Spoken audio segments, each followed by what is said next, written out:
and welcome to CirclemakersTV. Let's select the correct camera, and God, it sounds really echoey. I don't know if you can hear me there. Sounds really bloody awful. Let me see if I can do something about that. That sounds better. So hope everybody can see me. I'm going to make my apologies very early, so if you decide that you do not want to hang around, you don't have to. The apologies being that there is no guest tonight. I just haven't had enough time or luck to get a guest. The one I was wanting to get has been promising that he would come on for the last 2 weeks and let me down on 2 occasions. So I don't know, I just don't think I'm going to be bother asking that one again. So what I'm going to hope is that people will take part in the show tonight by Skyping in and speaking, and also chapping away in the chat channel, which is down the bottom of the screen here. Now, I've even given Shell the night off tonight, and your chat channel is down the bottom, so you actually scroll down your window and there's a little chat channel there. If you want to Skype into the show, you can Skype us on CirclemakersTV, and this is our website. It's circlemakerstv.org. So I'm going to talk a load of old bollocks tonight, which I suppose most of you think I do anyway. But we'll see if we can sort of keep it going for about an hour, maybe, and we might just knock off about 9 o'clock because I'm sure we're going to run out of material very quick with me on my own. So we've got a few people in the chat channel, and I'll just read out some names. We've got 11 users. We've got Dandelion. Let me just put me on my other mic because it sounds much nicer. Don't know why the other one sounds so muffled, but there we are. We've got Dandelion, Darthy, Gonads, Hedge Dread, Keith, Monad, and Pixie Dread, Roger CCC, Sonia, Stinkbug, Sunday Girl, and Tinkerbell. And people are ringing me on my phone because I've just started doing the show. That's amazing, isn't it? Anyway, I thought I'd start the show. I'll tell you a little why I say to people that you don't really understand that. You know, I'm not a really good spokesperson to be doing this sort of stuff, because I have dark thoughts sometimes and strange thoughts, and I wouldn't want anybody to follow somebody like me because I'm a bit of a fucking weirdo. I had a strange dream this morning, and I sort of don't know what to make of this. If any of you are into dream analysis, you tell me what this means, because this has been puzzling me today, and whether or not I should actually be worried about my own mental health. But from time to time, I don't get them all the time, but I had this dream this morning, and maybe it foretells something that is coming in the future for the crop circle fraternity and researchers, or maybe it's just a dream. But anyway, this is how the dream goes. I am at some unspecified conference. Don't know where this is, but it's a conference about crop circles, and there's lots of people inside. And I go in, and, you know, you get the usual people hate your guts and don't like you being there type routine, which, you know, I can deal with that. But, you know, after sort of, you know, having people sort of chatting to me and whatever, I decided to go back outside, and I discovered that my car had been vandalized. Now, this is all a dream, by the way, you know, this is not reality. I discovered that my car had been vandalized, and basically I thought I better get out of here really quickly. So I thought, well, I'll just jump in and drive away. But I was unable to drive away because it appeared that the engine had developed problems as well. So I went round the front, had a look, noticed that the radiator had been smacked in. So I thought, well, you know, I don't want to hang around here with people like this, so I'm just gonna drive it anyway, even though the engine sounds really rough, which of course you wouldn't do because you're going to blow the engine up. But anyway, I decided to drive the vehicle anyway. Don't know why. And as I was driving it, I put my foot on the brake, noticed the brake lines had been cut. So, you know, all of this happened now. This is where it starts to get a little bit dark. This is where you can maybe work out some of my psychology and what goes on in my head. But anyway, I thought, no, I've had enough of this. This is shit. I'm going to go and confront these fuckers in that conference, and I'm gonna give them a piece of my mind. So I walked back into the conference and I said, who's fucking done my car in? Who's fucking done my car? I want to know who it is. And everybody was going like, looking around, and some people were sort of giggling. And I was like, you fuckers, you know who's done it. You fucking know. So I went outside to the car again, and now, well, it's a people mover basically. But for some reason, the people mover was more the size of a van now in the dream. The people mover had got a lot bigger. So it's one of those weird dreams where the back of the people mover was open, and there were lots of crop circle people. I suppose you could describe them as hippie-ish types, you know, with sort of dreads in their hair and, you know, sort of looking like they're all cool, man, and all that sort of stuff. Anyway, loads of those sitting in the car. We've got adults, male, female, and we've got children. And they're all staring at me going, ha, ha, ha, ha, ha, ha, ha. And I'm like, I get into the back of the van, I look at these people and I go, you know, get the fuck out. And they're just looking at me with sort of like menacing eyes. So this is where it gets really fucked up. And I apologize if this upsets people, but I'll tell you what I did. I said to one of the girls there, I said, get out of my van now. Otherwise, I'm going to throw your baby out. And I picked up her baby and she said, you wouldn't dare. So I did. I threw her baby out. And the baby landed outside the van on the ground.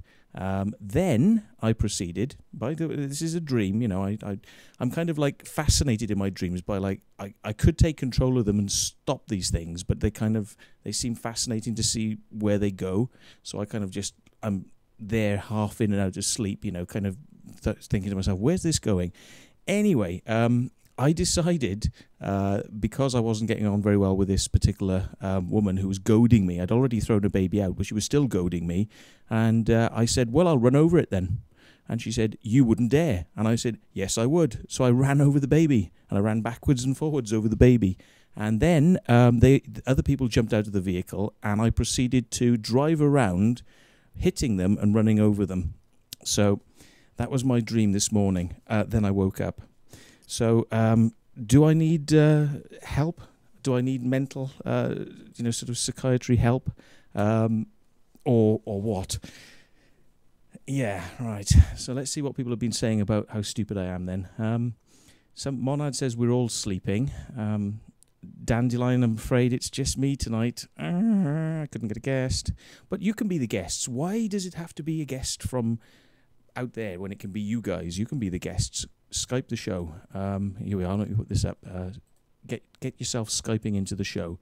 And right, Stinkbug says Pat Sharp. I don't know what that means. Is that some sort of like television reference? I don't have a TV, so and okay, so people are saying that the stream was looking odd, but some people are saying it's okay. Hopefully you're getting the audio okay. Stinkbug says, it's your subconscious displaying your fears about your publicity on the crop circles. And Roger CCC says that throwing the baby links to your YouTube video about the soldier throwing the dog off that cliff. I suppose so, because, you know, if people can act that way with that amount of disregard for a small puppy dog, you know, it kind of makes me think, well, you know, maybe we should go around and get this guy's kid and maybe chuck it off a cliff. Yeah, you know, see how they like it. But, you know, of course, those are bad thoughts. They're not real thoughts. They're just, you know, hypothetical play that you do in your mind to kind of work your way through life's strange things you experience. But, and somebody says, God, that's not the same at all. Well, I don't know. I mean, I quite like some comedians who their main staple of their jokes is actually let's kill children. Try looking up a guy called To the Ranting Griffin.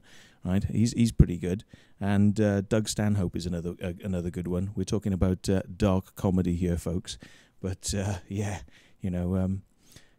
Doug Stanhope's got a new DVD out, actually, and I think he said what was his? This is terribly politically incorrect, but I'll say the joke anyway. But he says, you know, I see people talking about the environment, you know, and that we should be getting rid of all these power plants and all that sort of stuff. He said, but you know what I think? I think the number one pollution thing in the environment is a woman's twat. Yeah, and you got to get them to close that up. Yeah, and then there won't be any more pollution, because if you got no more expansion of society, you got no more pollution.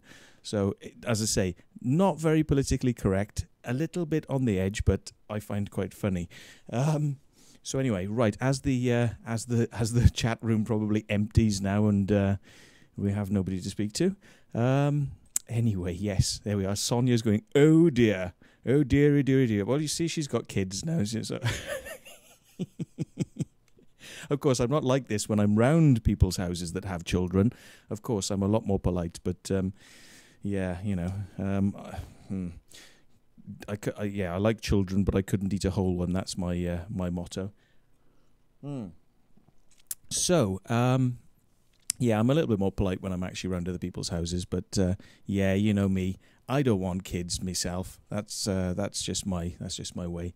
Anyway, there's been some interesting news about crop circles. Charlie Veitch this week as well had some. Interesting news. I think it was the royal wedding. Got arrested. I don't know if any of you are familiar with Charlie Veitch. He's, I suppose you'd call him a political activist, and he's basically got this little thing he does called the Love Police. And the Love Police go around and hug police. And it's in an attempt to show that basically the police are pretty much a bunch of stress heads, and they don't like, you know, people trying to be friendly to them, and they want, you know, things on an antagonistic level. And you know, you might find a lot of nice police out there, but, you know, generally it's an officious world we're going into, where police officers are not really about getting to know people and getting to chat to people. It's more about sort of what's the term? It's the officer side. It's the rather than the policeman. And the officer is somebody who literally gets money, like as if he works in an office. So he's the guy who wants to tax you. He's the guy who wants to give you a speeding ticket. He's the guy that wants to make money out of finding something wrong that you've done. So anyway, Charlie Veitch goes around and tries to show the hypocrisy of what's going on in today's society. And anyway, he got arrested for a crime that he hadn't committed yet. Check this out, yeah? If you don't think we're about this close to a new world order, the royal wedding was going on this week, and Charlie Veitch had been saying, yes, we're going to turn up there, and we're going to sort of like, you know, we're going to protest in different places, and we're going to do our things, you know, but it'll all be peaceful. And to make sure that he wasn't going to do anything that was outside the realm of, you know, what was acceptable, he even went to see an officer at Scotland Yard and explained what they did and how they do the Love Police thing, and they shout out in a megaphone that they love people and they want to hug the police and do whatever they want to do. And they said, yep, we don't have a problem with that, said the officer at Scotland Yard. Then, oh, right, okay. Somebody's got a question for me there. I'm going to try and avoid it because it'll take me off subject. But yes, he basically got arrested for crimes that he hadn't committed yet. So it was forward arresting for things that he hadn't done. And he was put in a cell for, I think it was about 24 hours, 8 of which was taken up with him being transferred to an unspecified location in London, where his family and friends and even his lawyer was not allowed to know where he was. So he was basically, what's the term? It's like extraordinary rendition. It's basically, we'll take somebody and we're not going to tell them, tell their family where they are. Had no access to a lawyer, wasn't allowed to make a phone call. Nobody was allowed to know where he was. And, you know, this is Britain. This is Britain. This happened because he was going to make a protest of some description, you know, which he does at lots of different other events, but they weren't prepared to allow it for the royal wedding. They were absolutely adamant that they weren't going to have this for the royal wedding. So they enacted all these arrests, you know, and he probably wasn't the only one. But anyway, I've just got a little bit of footage here. I'll just show you. It's off YouTube, and I'm sure we won't get a problem with showing you a little bit of this, but it's just Charlie actually being arrested. So I think it's a public interest item anyway. Footage here. Just show you it's. Oh, okay. Hang on.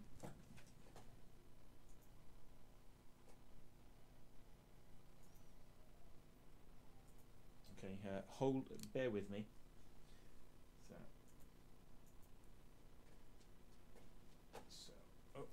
Right, wrong. I'm trying to move the mouse across from a different computer. That doesn't work. Right. By the Metropolitan Police, I would assume they'd have to have evidence. So that we can... I was checked yesterday. It went into the police. Yeah, I went to Scotland Yard and I spoke with the police outside Buckingham Palace. They radioed me in. I'm not wanted nor disqualified. Okay, well, unfortunately, that's not the case. Yeah. You are. All right, you need to come with me to Parkside. Okay, could you guys please wait outside? No, I have to come in because you're under arrest. You are in my custody. Okay, carry on filming. Yeah, come on. Thank you very much. Thank you. Just to make you aware that I am actually filming you and so is my colleague. Yeah, it's quite obvious. Yeah. Lovely.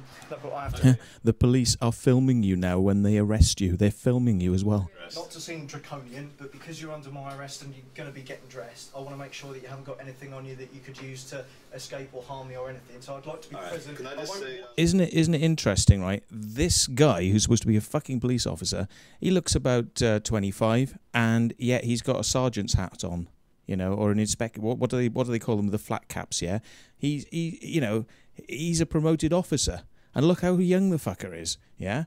Anyway, I mean, we'll talk about this in channel if anybody wants to bring up some more about this. But absolutely amazing. We live in the United Kingdom, yet we are being treated like they were being treated in Egypt recently. We are subject to arrest because of political motivations, because of our wishes to protest. We can be arrested, we can be held, maybe not even charged, but we can be held without legal representation and, without anybody knowing where we are. Hang on a minute, doesn't that sound like communist China? Doesn't that sound like Egypt and places, Libya, where people have been disappearing, Syria, Turkey, doesn't it sound a little bit like these places where people are getting fucked over by a fascist state?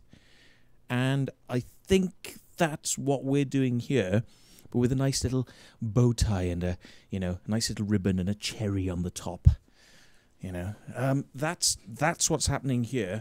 I don't know what you feel about this, but anyway, let's have a look at what people are saying in channel. So Matt, can I ask a question? Would it be possible to upload the audio only of the shows as a podcast somewhere? Yep.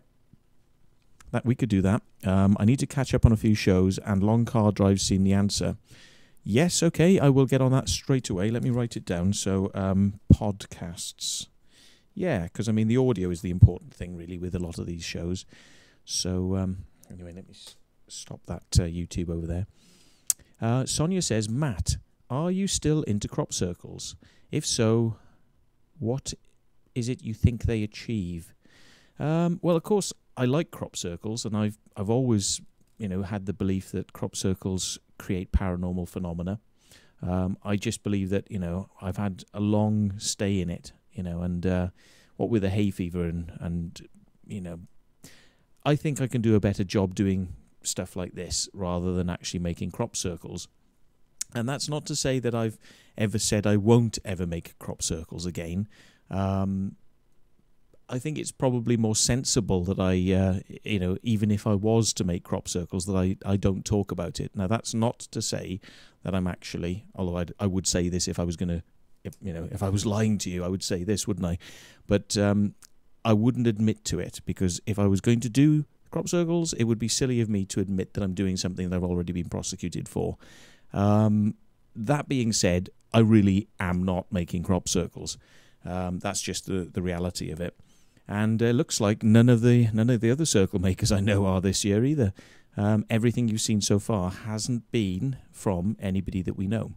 So we'll come to the crop circles in a second, because there's about 4 out there now. I think it's early days yet. Rape stuff is, you don't get an awful lot of crop circles in rape, so it might actually be a productive season as far as circles go. But it's early days, and whoever's been doing them out there so far might run out of steam, because it is hard work. And if they're a new team, then maybe they have, or maybe they haven't got what it takes. So right. So what's this? Somebody saying, I thought this footage was faked. No, I don't think it is fake, because Veitch was taken to Cambridge police station initially. There was a lot of people protesting outside for his release, and I think other people were arrested as well. And it's almost like, what do they call it? Pre-crime arrest. So it's like that movie with Tom Cruise, the Steven Spielberg movie. Oh God, it's on the tip of my tongue. Oh, it's a really weird name. Hang on, you'll come up with it in channel any second. It's a really weird name. It's something like. But anyway, they look into the future. They've got these weird mutant people who are living in tanks. Minority Report. There you go. Nice one, Monad and Unix. Minority Report. These mutant sort of humans that can see telepathically into the future, and they produce information about who's going to commit crimes, and it's supposed to be an infallible system. That they can work out that you're going to do a crime before you've even done it. And anyway, I mean, it seems to be like that sort of scenario. It's like, hang on a minute, we know that in the future Mr. Veitch will commit a crime, so we'll arrest him now, even though he hasn't committed it yet. You see, it's like, hang on a minute, this is like sci-fi gone fucking bad. Yes, we'll all be disappearing one day, I'm sure. Unless we do something about this stupid state that we live in. And I honestly think we need to do something like Egypt have done, and actually say, just wipe all the crap away and say, we don't live in an emergency regulated state where you can do things behind the scenes and just make up the rules as you go along for your banker friends and the fucking New World Order. How's about you do what we fucking want for a change? I'd be very interested in a government that actually listened to the people rather than just doing things in piecemeal fashion just to just about keep their edge on the status quo.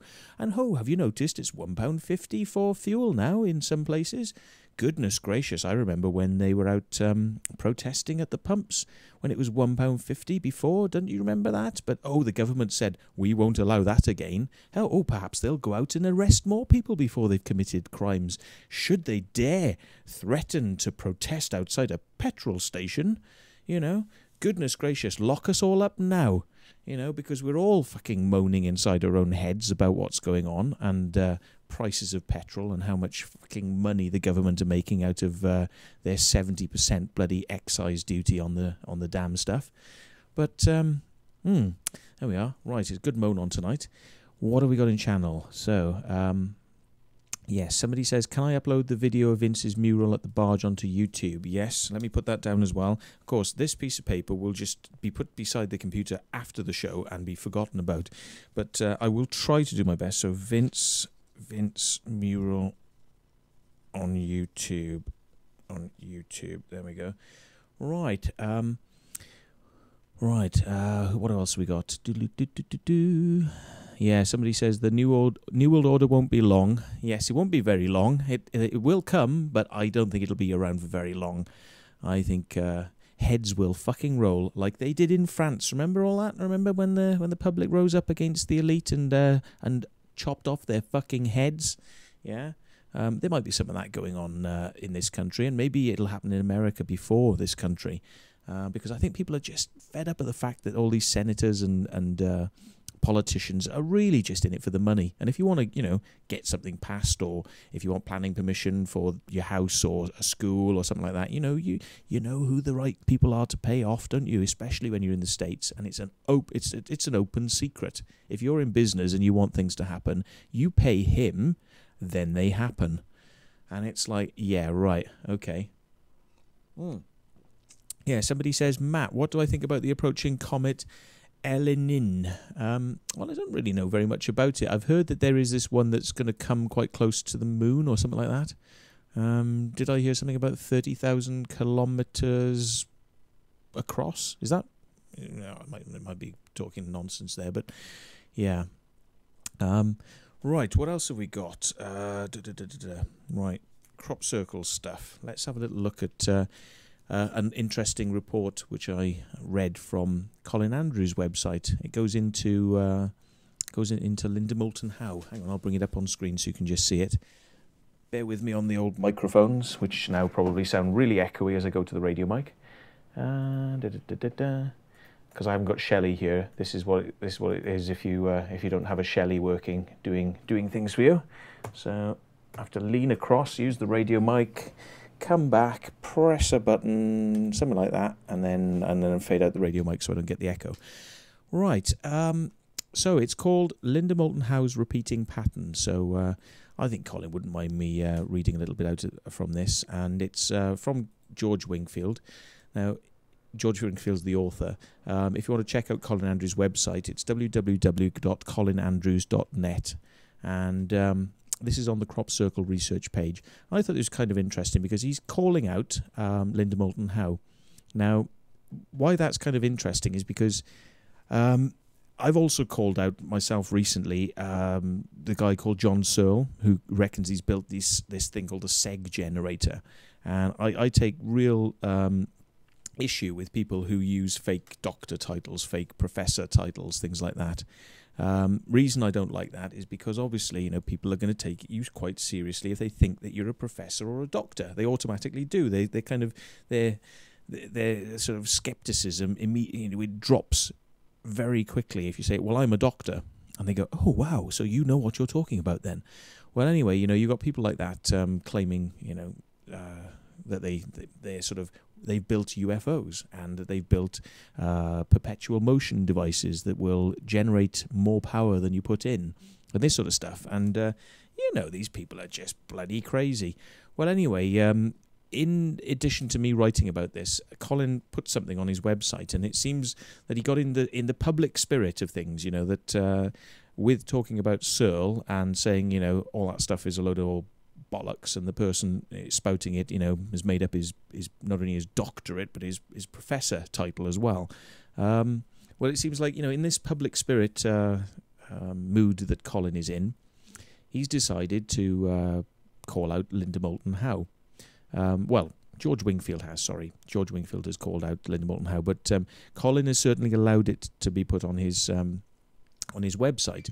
So that's kind of interesting, I think, that, you know, we've got people starting to sort of pull down some of the bigger names in research, and Linda has certainly been a big name in crop circle research as well as sort of cattle mutilation. She seems to have a sort of passion for UFOs and crop circles.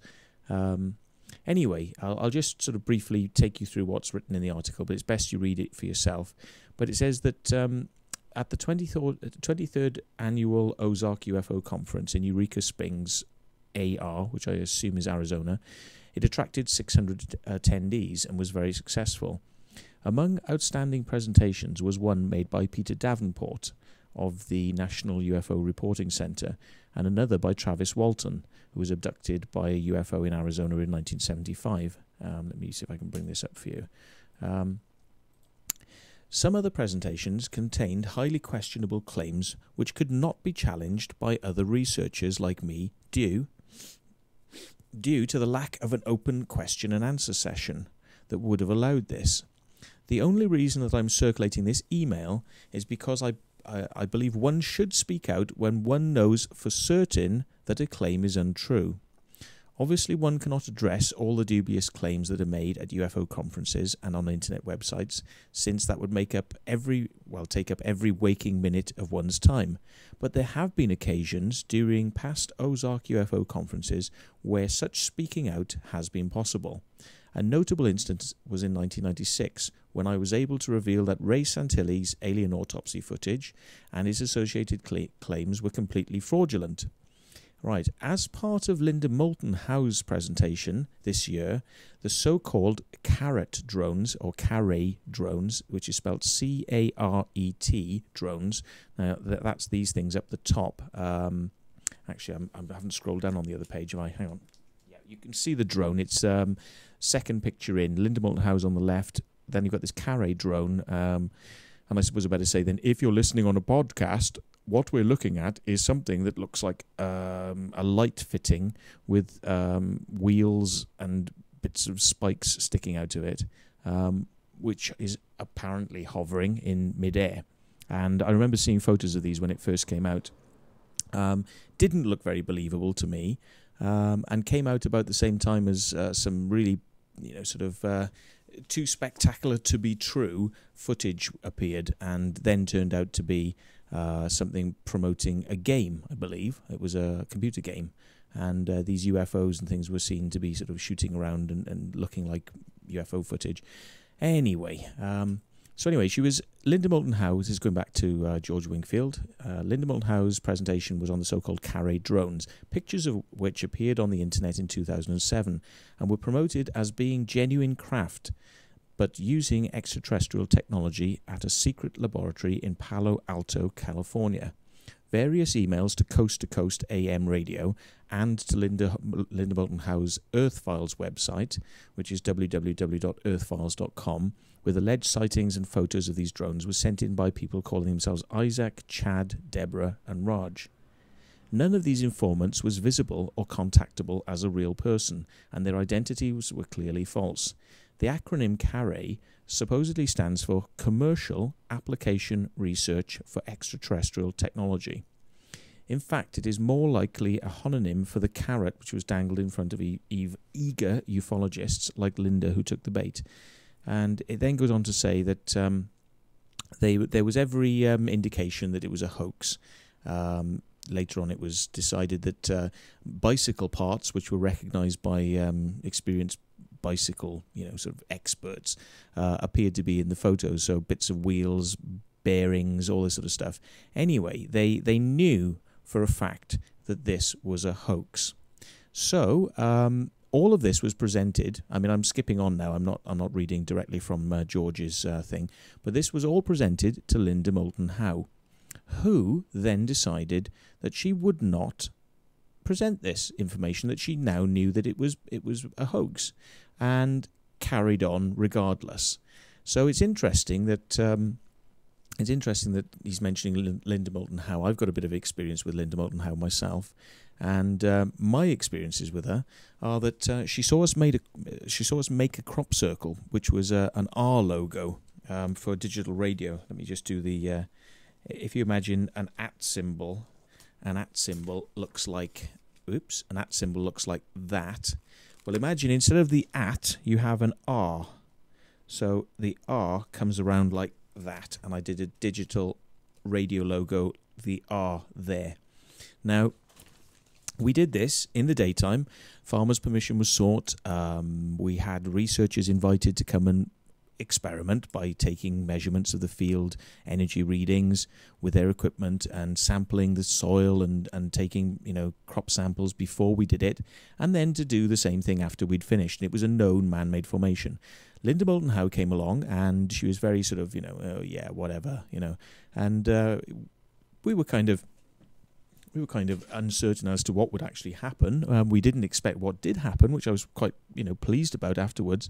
Basically, when we finished making the formation, Ron Russell, who's a C-SETI researcher, or working with Stephen Greer and bringing over tourists who are interested in trying to call down UFOs and things like that, and Dr. Simeon Hine, who is and he's a real doctor, although he's not a doctor of medicine. He's a doctor of some sort of psychology or something like that, I think it is.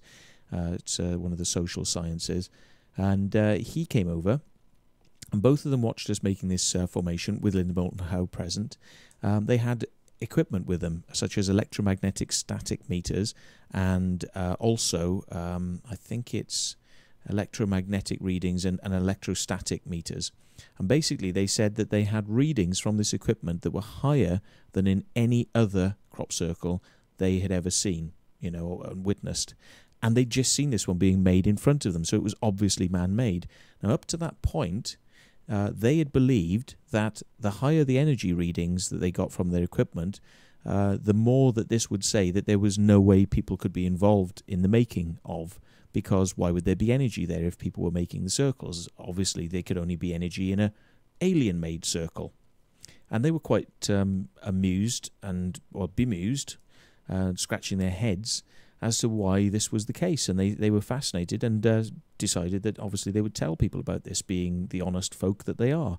So they went away and started telling people that, you know, it was fantastic that a man-made crop circle had given these results. And what did this mean? Did this mean that their research would obviously had to be rethought from over the years, and how they were going to have to incorporate this into their research to understand, you know, the new paradigm? And Linda Moulton Howe went away from that experience after seeing us make a design that we could have made at night, but seeing the techniques we'd used and seeing how quickly we could operate to make a pattern, which we had on paper, which is quite awkward doing fonts, by the way, and how we could do that pattern with an oval shape. And ovals are not easy. That's a very awkward technique to use an oval. She watched us do all of this design within a short space of time, saw the electromagnetic readings from Ron Russell and Simeon Hine, and guess what she went on her radio show and told people? If you haven't heard the story, sorry for repeating it, but guess what she told people? She said, I saw some people making a crop circle. It was crap. I think they're government agents, and I think they're just sent to disinform people. And she didn't mention a motherfucking piece. Yeah, sorry about the motherfucking. Yeah, but I'll just say it one more time. She didn't say a motherfucking piece on her radio show about the electrostatic readings and the fact that they'd had very high readings. She didn't mention a thing about it. Now, tell me that is not fucked journalism. Yeah? Tell me that is not completely and utterly biased and wrong. Yeah?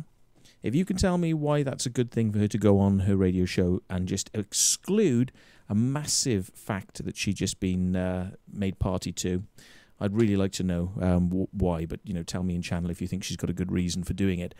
But subsequently, me contacting Linda Moulton Howe in order to say to her, hang on a minute, you know, how can you say we're government agents? Because, well, that's why I wanted to try and have that conversation with her, but I rang her up and, well, goodness gracious me, for a woman that had been prepared to stand in a field and watch us make a crop circle, and she'd stood there the whole time and watched us doing the circle, and we'd said, happy pieces at the end, and then we even shared a meal in the evening, you know. She sat at one end of the table, we sat at the other, but, you know, we shared a meal at the same table together, and then to go home and go, yeah, they fucking work for the government, yeah, and it's like, hang on a minute, hang on.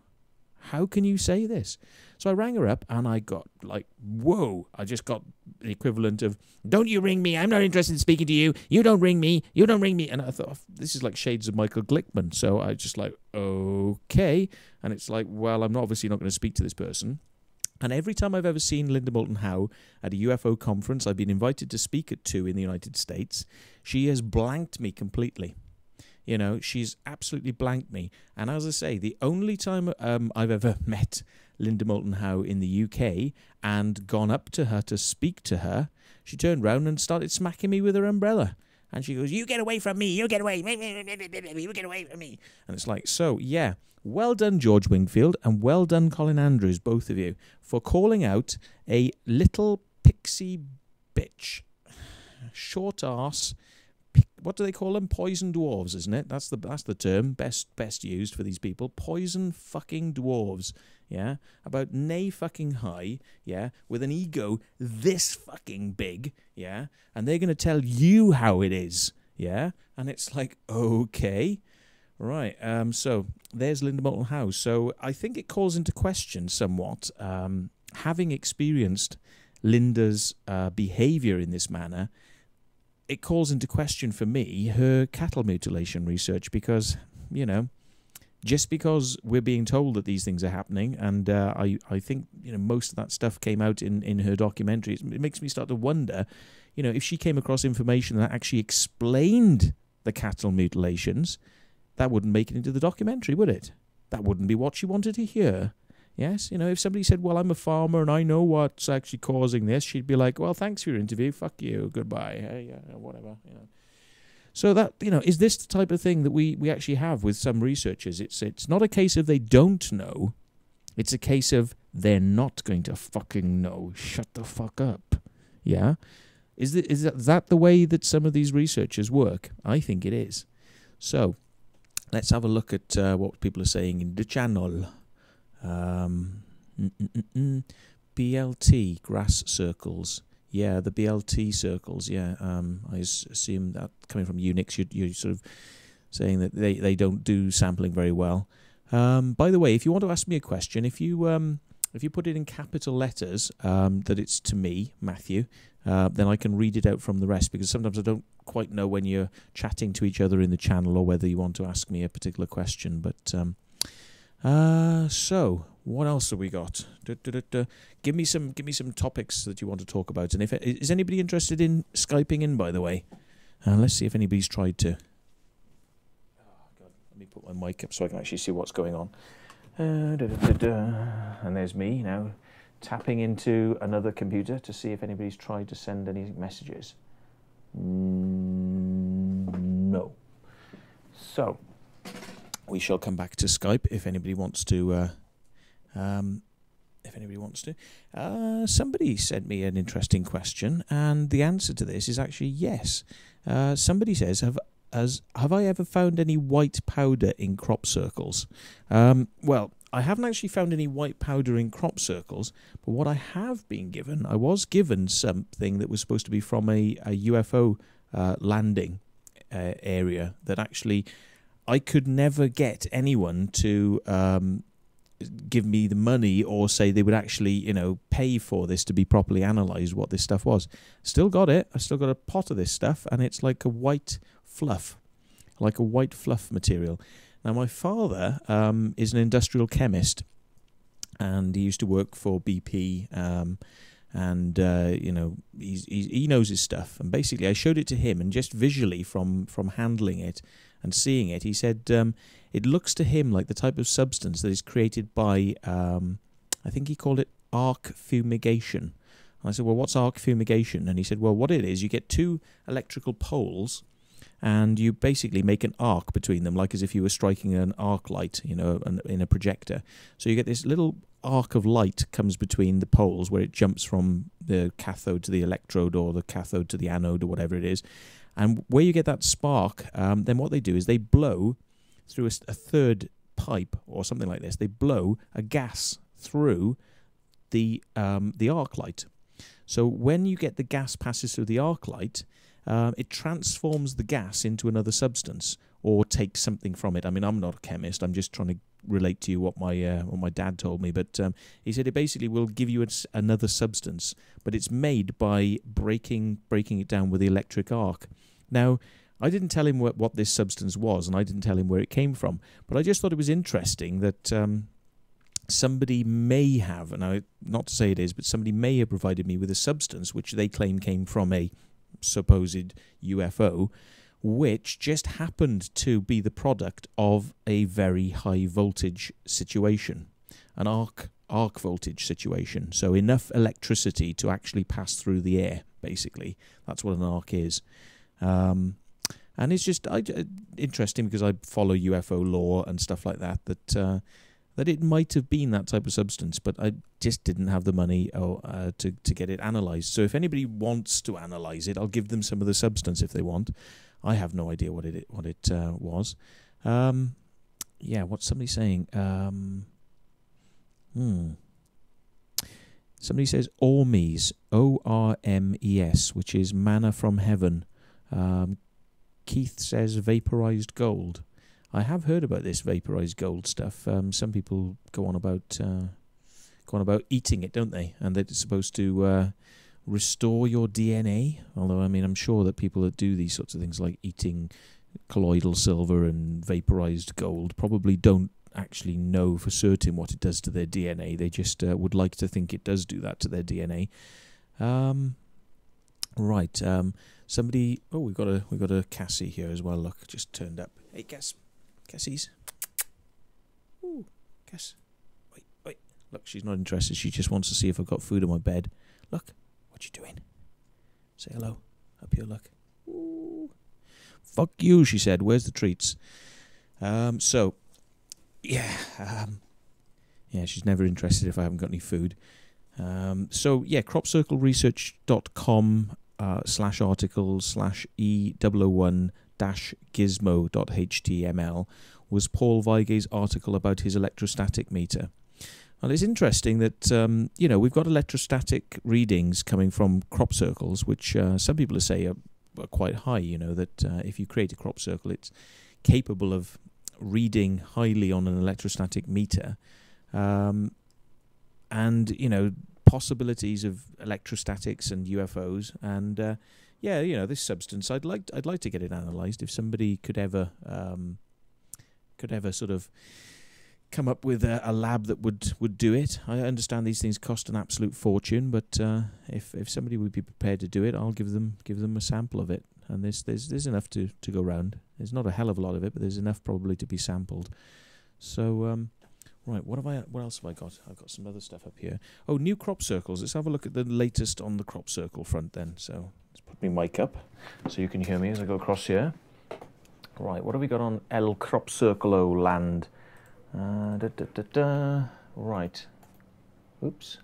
Shit. Did I press the wrong button? No, that's the last one. Now this is the new one. So this is the latest crop circle that's appeared at where it's in Hampshire, I believe. Let me just scroll up.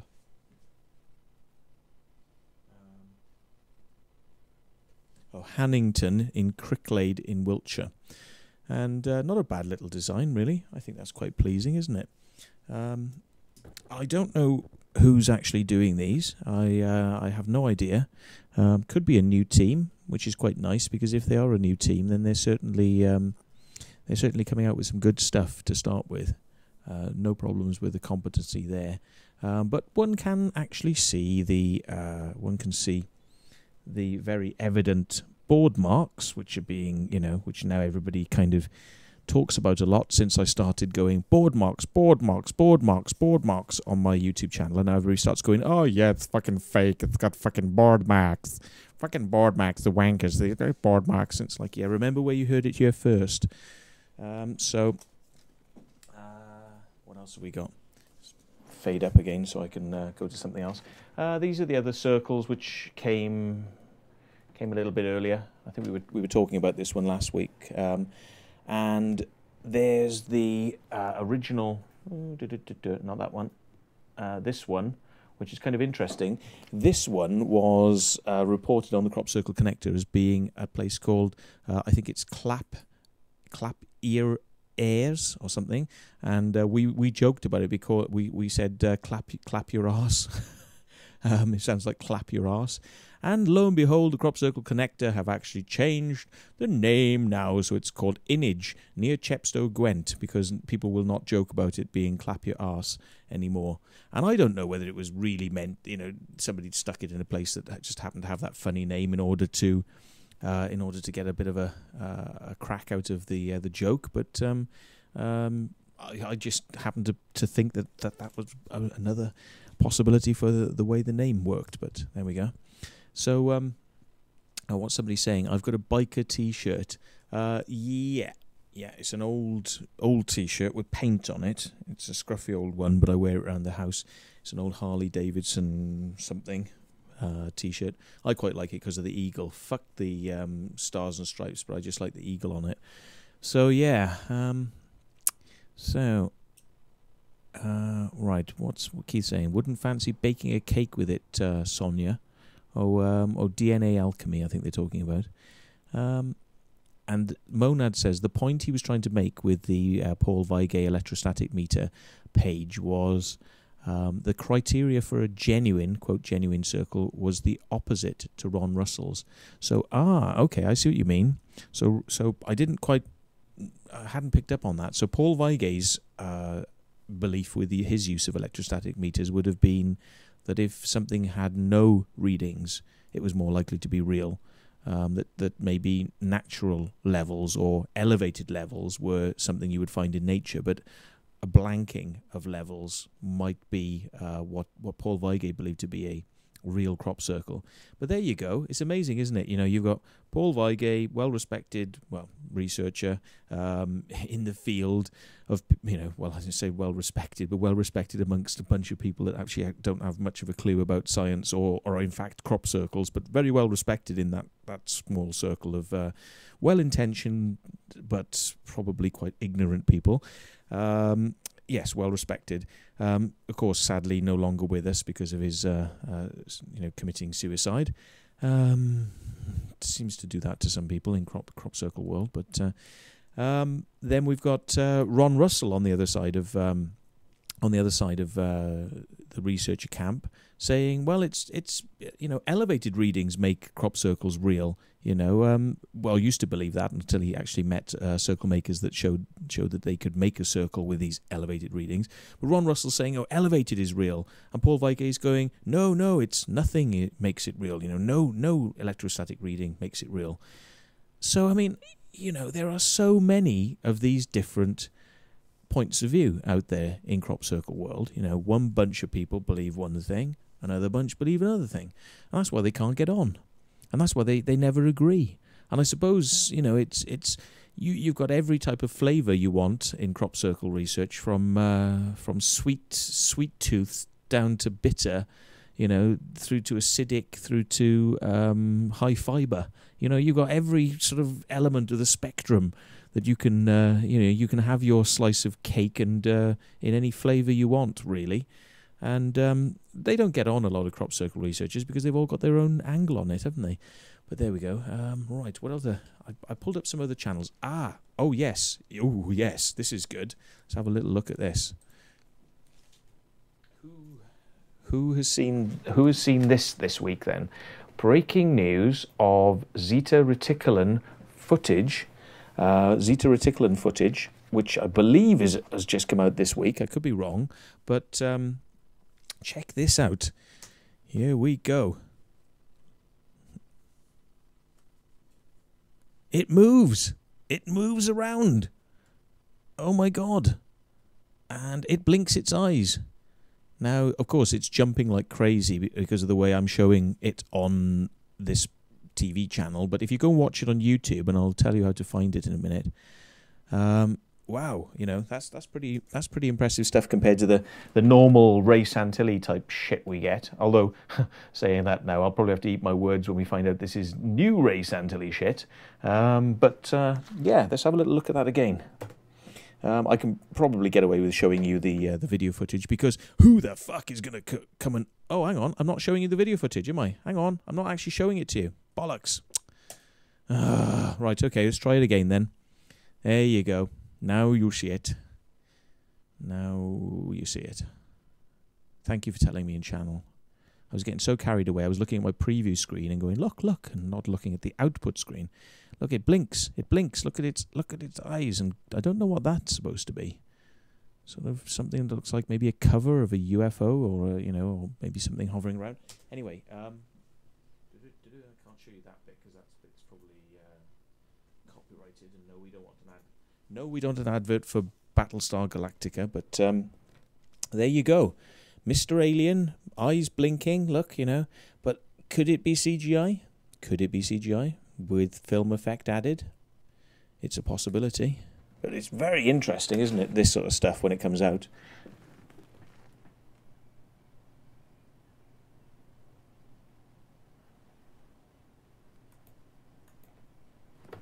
I mean, it's better than this bloody old stuff of people holding up a puppet outside a window, isn't it? It's obviously it's miles better than that. Look at these eyes; they're going. This is good quality stuff. Somebody really knows their 3D programs if they're doing this stuff. Maybe the reason they've slowed it down and added the film effect is so that you don't pick up on the fact that it could be CGI. But only time will tell. Only time will tell with this. Apparently, the footage is supposed to be released in timed segments. So we're going to see more and more of this, we've been told. If you want to find where it is, I'll tell you where to find it now. Type into YouTube. I'll actually bring it up on screen very briefly. Type into YouTube, breaking news, leaked footage of alien Zeta Reticuli UFO crash survivor. Breaking news, leaked footage of alien from Zeta Reticuli, Reticular, which is different. Zeta Reticular, with an A on the end, UFO crash survivor. check that out and go and have a look, because it's, you know, it's interesting. It's new news, and they reckon there's going to be more footage, and I'm sure people are going to be analysing it to see whether or not the kind of eyes, you know, it looks like it's CGI or whatever. But it's a low resolution clip on YouTube. I'd like to see higher resolution stuff than that, if it's a video source that's been released. But for the moment, quite interesting. But there's so much of this stuff appearing now, isn't there? You know, you've got young kids growing up learning how to do 3D animation, and, you know, getting their hands on pirate copy of, sort of, you know, Adobe After Effects and Premiere and all this sort of stuff, and they can put this stuff together in their bedroom. They don't have to be a big movie studio, and they don't have to be Steven Spielberg. They can literally put this stuff together if they've got the skills. If they're highly talented, they can put it together in their bedroom. Now, that's not me being a skeptic. That's just me being a fucking realist. I would love that to be real. I would, but, you know, I think we have to go in a little bit careful with these things, because we always get our hands burned, don't we, if we start believing and spouting out about these things. So I give that to you for entertainment purposes, not for proof of alien life. So what else have we got? Sunday Girl says, Matt, why don't you want to make any more crop circles? Did we have this one earlier on? Hang on. We've got Sonia up above that asking a question, but anyway, we'll take this one then. So Matt, why don't you want to make any more crop circles? Well, basically I get hay fever. I have to take hay fever relief tablets and nasal spray. When it gets really bad, I have to put stuff in my eyes as well, because my eyes start to inflame. You know, it's not really crippling to sort of survive a summer with hay fever, but if you're making crop circles, it can get quite bad, because you're really in with the pollen and whatever's in the crop that sets it off. I'm not sure whether it is pollen or something else, but it really does sort of set it off. And I can put up with it. I can you know, I can fight my way through it. There have been 1 or 2 crop circles I've tried making when I've had to stop. I've had to say, I'm sorry, I just cannot continue, because I can't even really open my eyes. I can't see properly. My breathing's being affected. So you know, there's that element of it. You know, not making crop circles is in fact quite pleasurable, to not have to do it, because it's a lot of hard work. I'd probably benefit from doing crop circles, because I'd lose my gut. I don't do much exercise, and it seemed to help keep my weight down a little bit. And from the point of view of, I do believe in the paranormal power of crop circles. I think that other people should be getting involved and doing stuff, and I always promote the fact that crop circles have weird stuff associated with them, and that people making them are actually possibly interacting with whatever this force or energy is out there, and are perhaps calling into existence strange things, or working with some other intelligence out there to influence what designs are created. Or maybe we're dealing with a cosmic, not a cosmic consciousness, but a group consciousness of the human, the whole human race, and maybe we're picking up ideas from our subconscious, or a you know, sort of an all-encompassing humanity consciousness that is thinking a particular thought, or is willing a certain design to come out at a certain time. And groups of circle makers will be picking up the idea of what design to do at the same time as, you know, the researchers will be picking up an idea sometimes that a certain design is going to be happening, or even meditating, wanting a particular design to happen. I think all of that stuff is really fascinating. And if you believe in it, which I do believe in that stuff. Not all circle makers do, but I know quite a lot of the circle makers I've known over the years have got leanings into those areas to believe that type of stuff. You know, not all, but a fair proportion of them do believe that sort of thing. If you believe that, then it is a good reason to carry on making crop circles if you are getting a lot of enjoyment out of doing it. I just happen to feel comfortable with the fact that I know that that's going on, and I don't necessarily have to be right in the thick of it, actually doing it all the time. It's almost like saying, well, you know, I've been there, I've seen it, I've worn the T-shirt, Do I have to keep on doing it all the time? Is that me for the rest of my life? You know, that's it now. And I'm happy to try different things, you know, to keep myself fresh. And, you know, making crop circles all the time, I don't know. It's kind of you wonder how far it's going to go.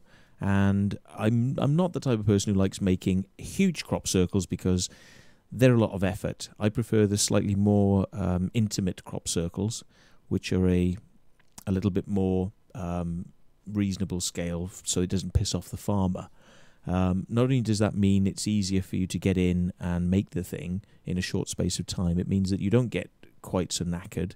It means you can get out, you know, in a few hours rather than being there from 10 o'clock just after it's got dark to, you know, literally when the sun is getting up and wondering whether anybody spotted you.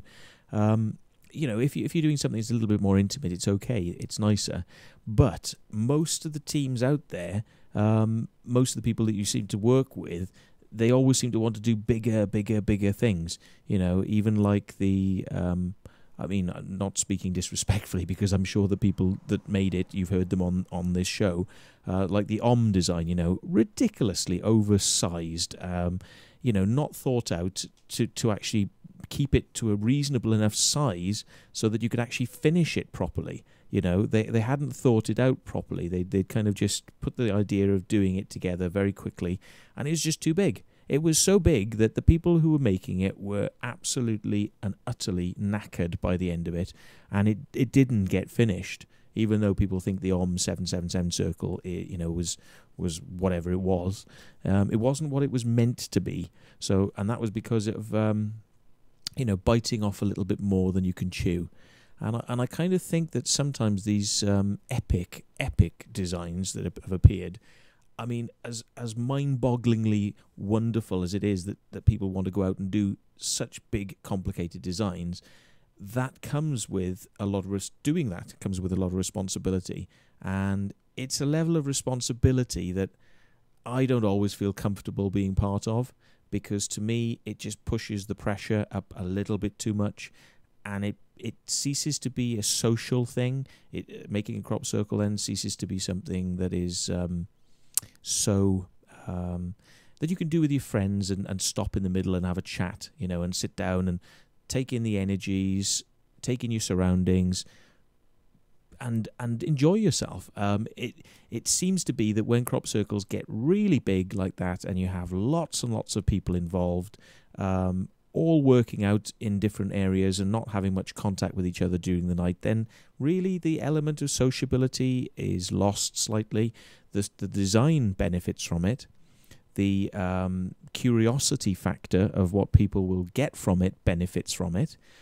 But the people making it, you know, are thinking, fuck me, that was hard fucking work. And everyone just goes, whew, I don't want to do another one like that again. That was just crazy.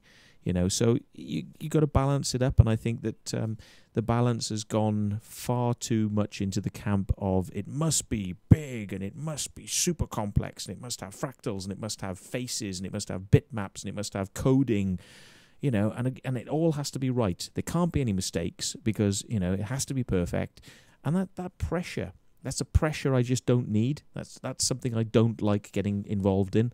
So I hope that answers your question. But I kind of leave those types of crop circles to what we shall term as the hyper professionals, the ones that really get off on that sort of stuff. And they do exist, you know, and that's their bag.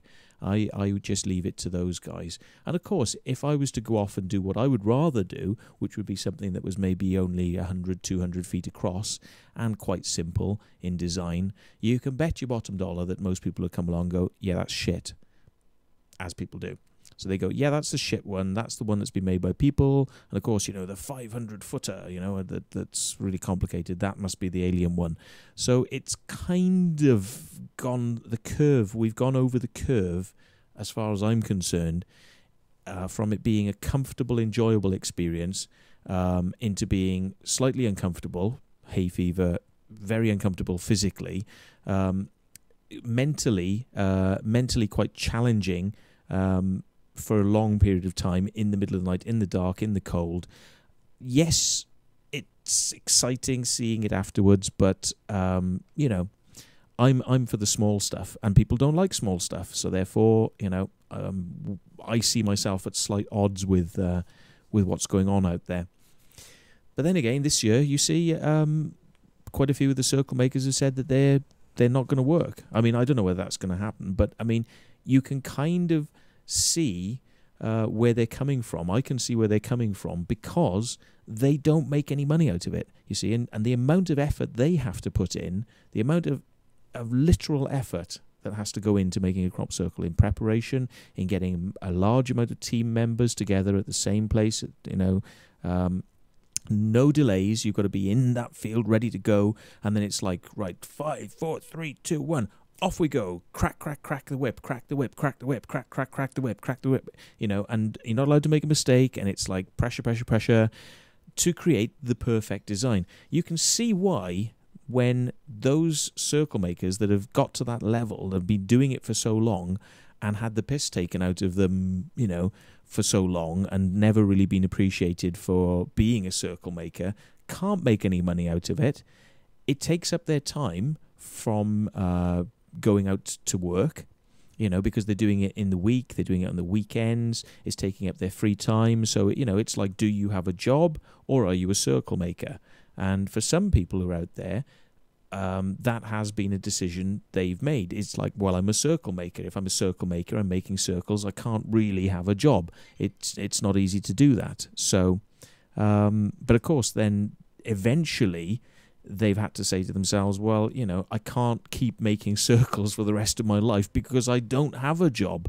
I need to have a job. I need to have an income. And they can't get an income from the crop circles because it's all illegal. So, you know, one thing has to give.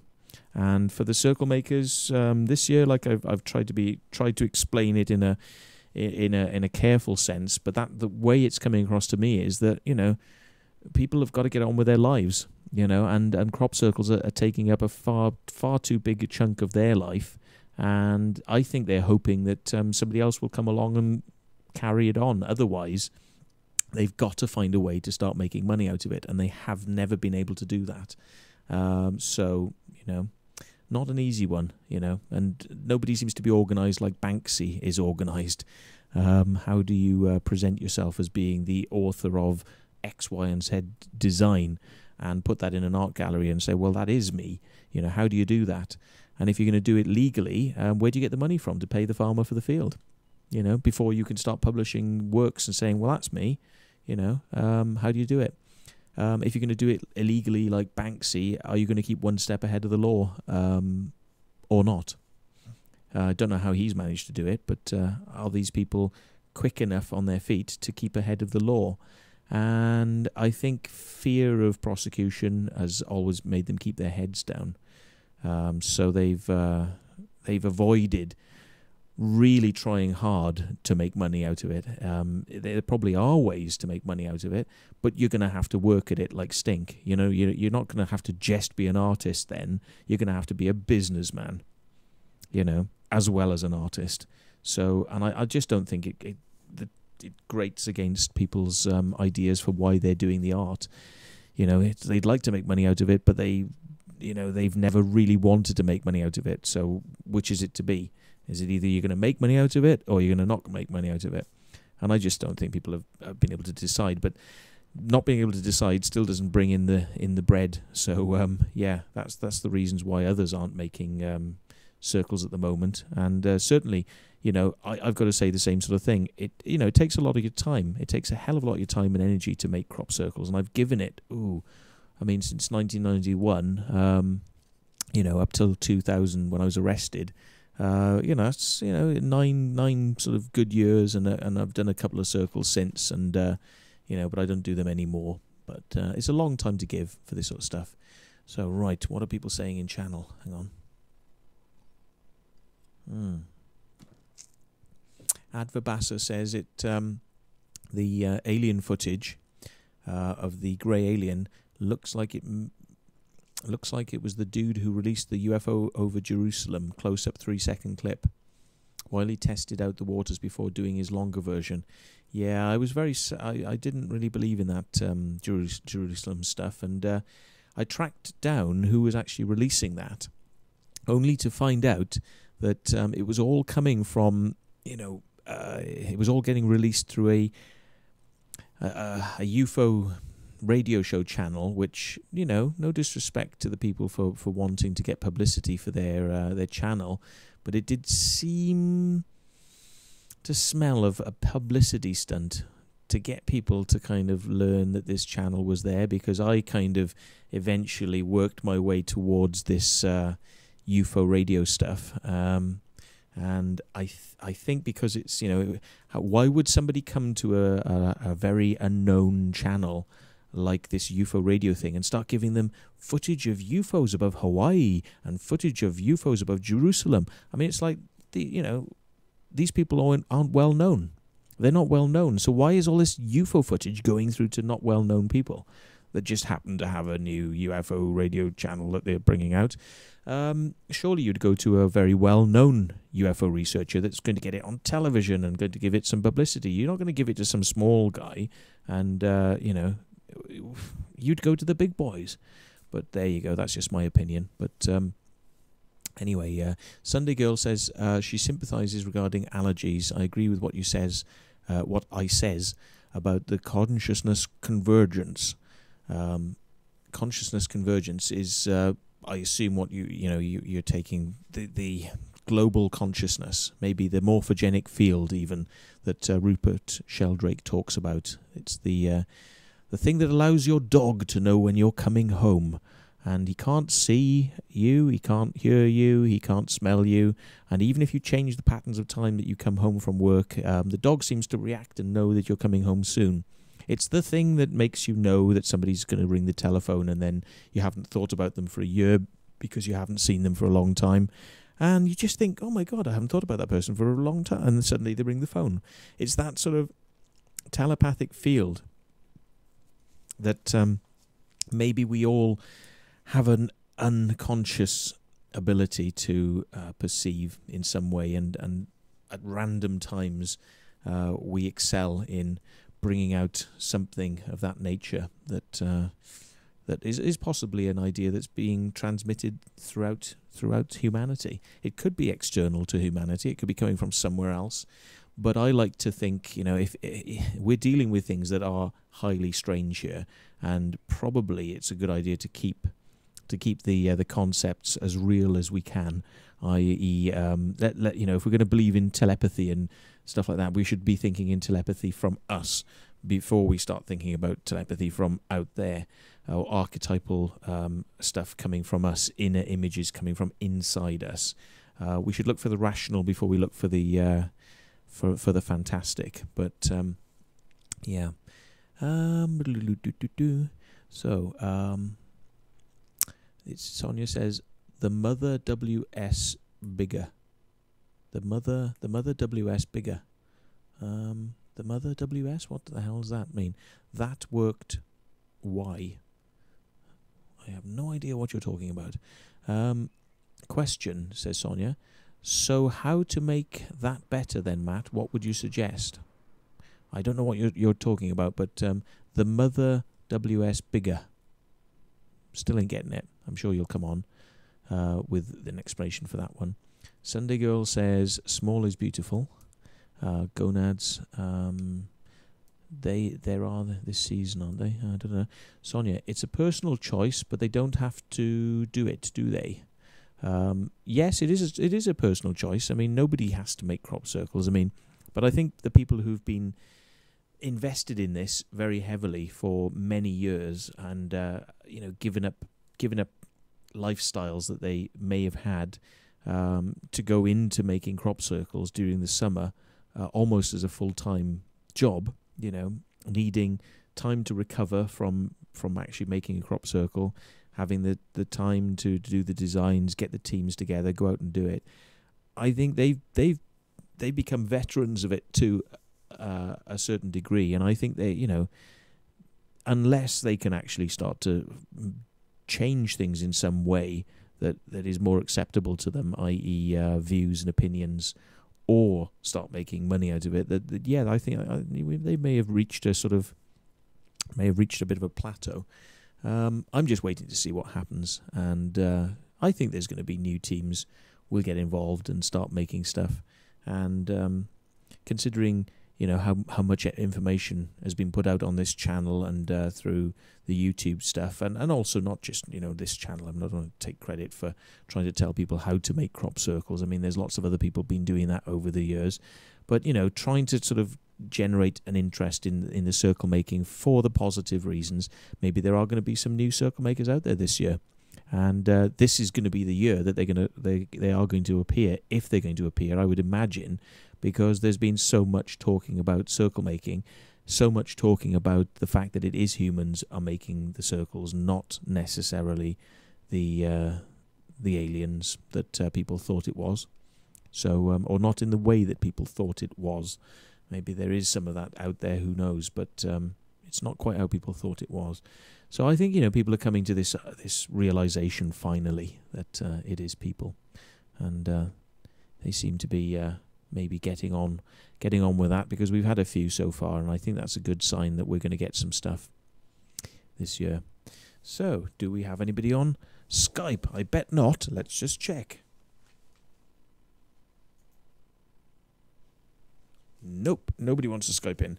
So, okay, well, we're on about 20 past 9 at the moment, so I'm not going to keep it as a very long one, because I'm just waffling on with things I've talked about hundreds of times before. Have I got anything else that I would just bring up on... Oh, that's right, yes, there is another YouTube clip I was just going to show very briefly.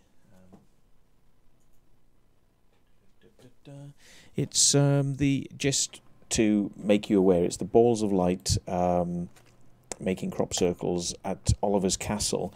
It was shown on National Geographic television, but they actually went to speak to John Wabe, and I just wanted to make you aware of the fact that this video is there.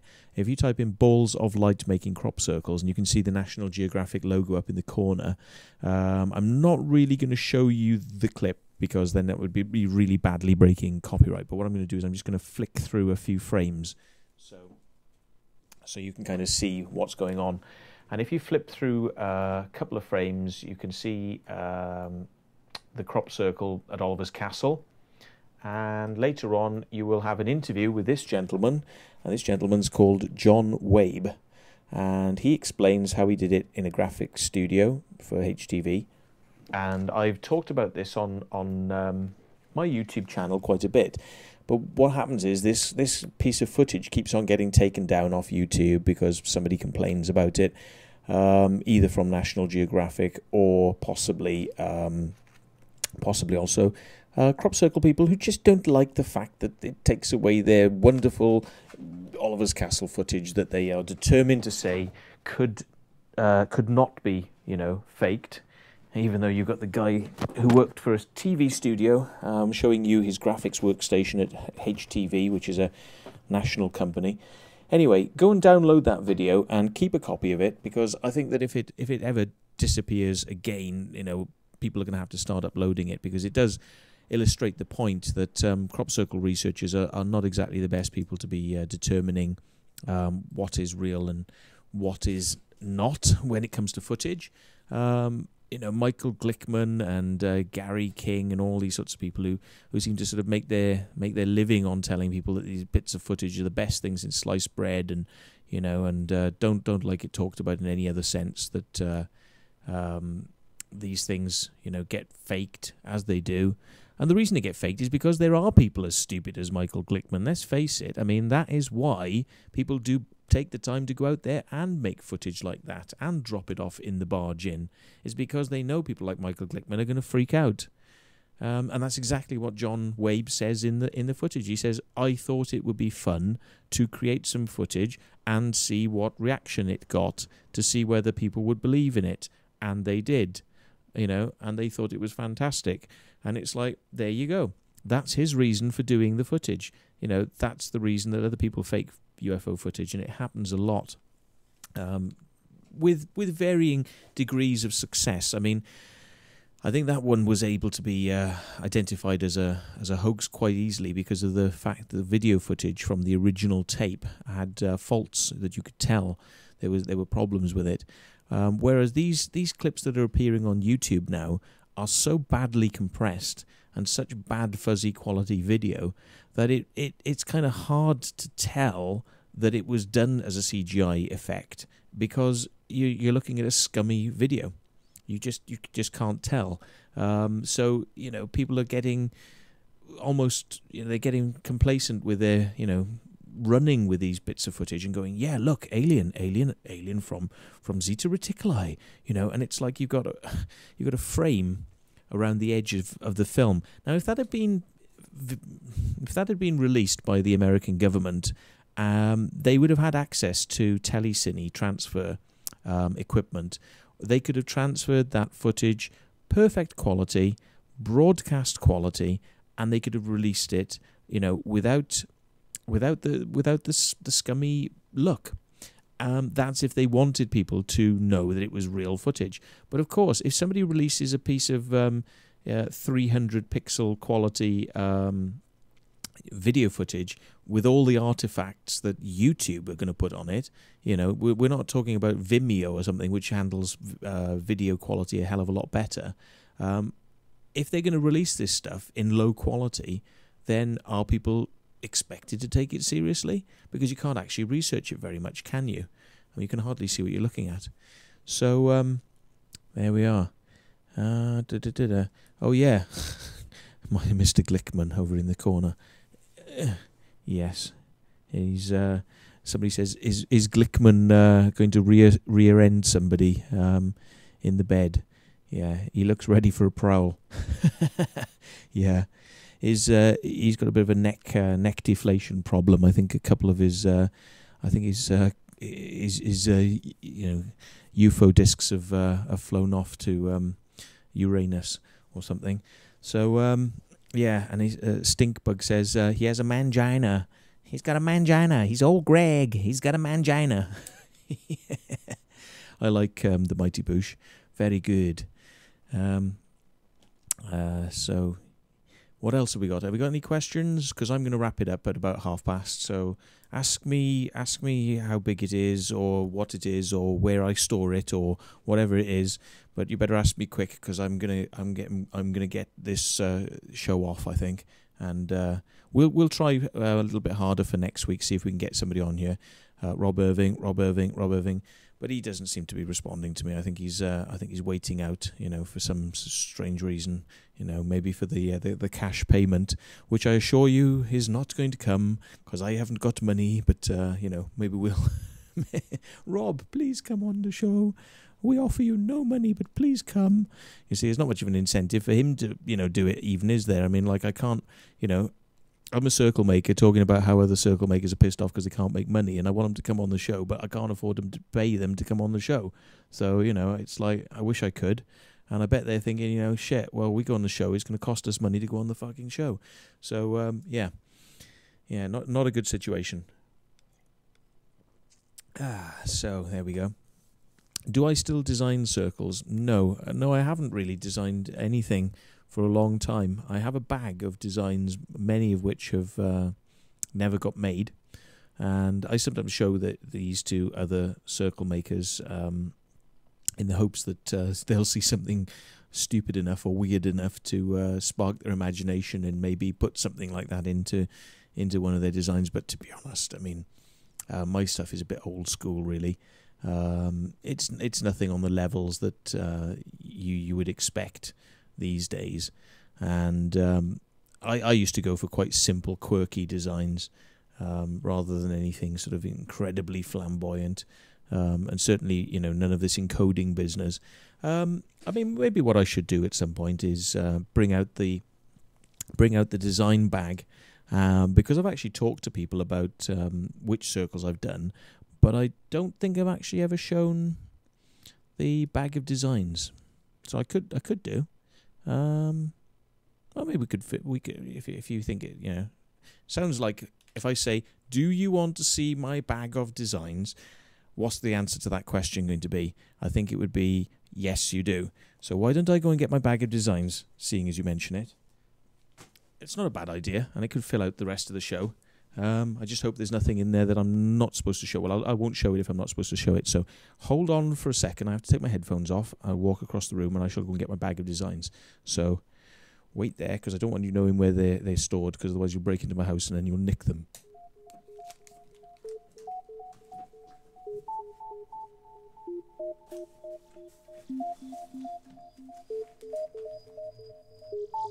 Oh, Christ. This is going to get really, really boring, I'm sure, you know. Well, maybe not, because it's not like the... you're not going to see stuff here like the superior quality artist that came on the program and did the what I call circle teaching stuff, where he did the designs, the expert designs. Can't remember which show number it is, but you can spot it straight away. And we call it Circle School. That's right, Circle School.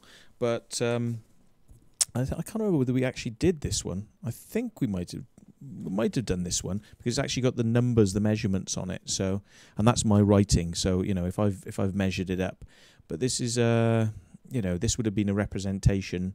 Tell me if we did this. I can't remember if we actually did bother. But basically, you know, it could have been filled in a number of ways.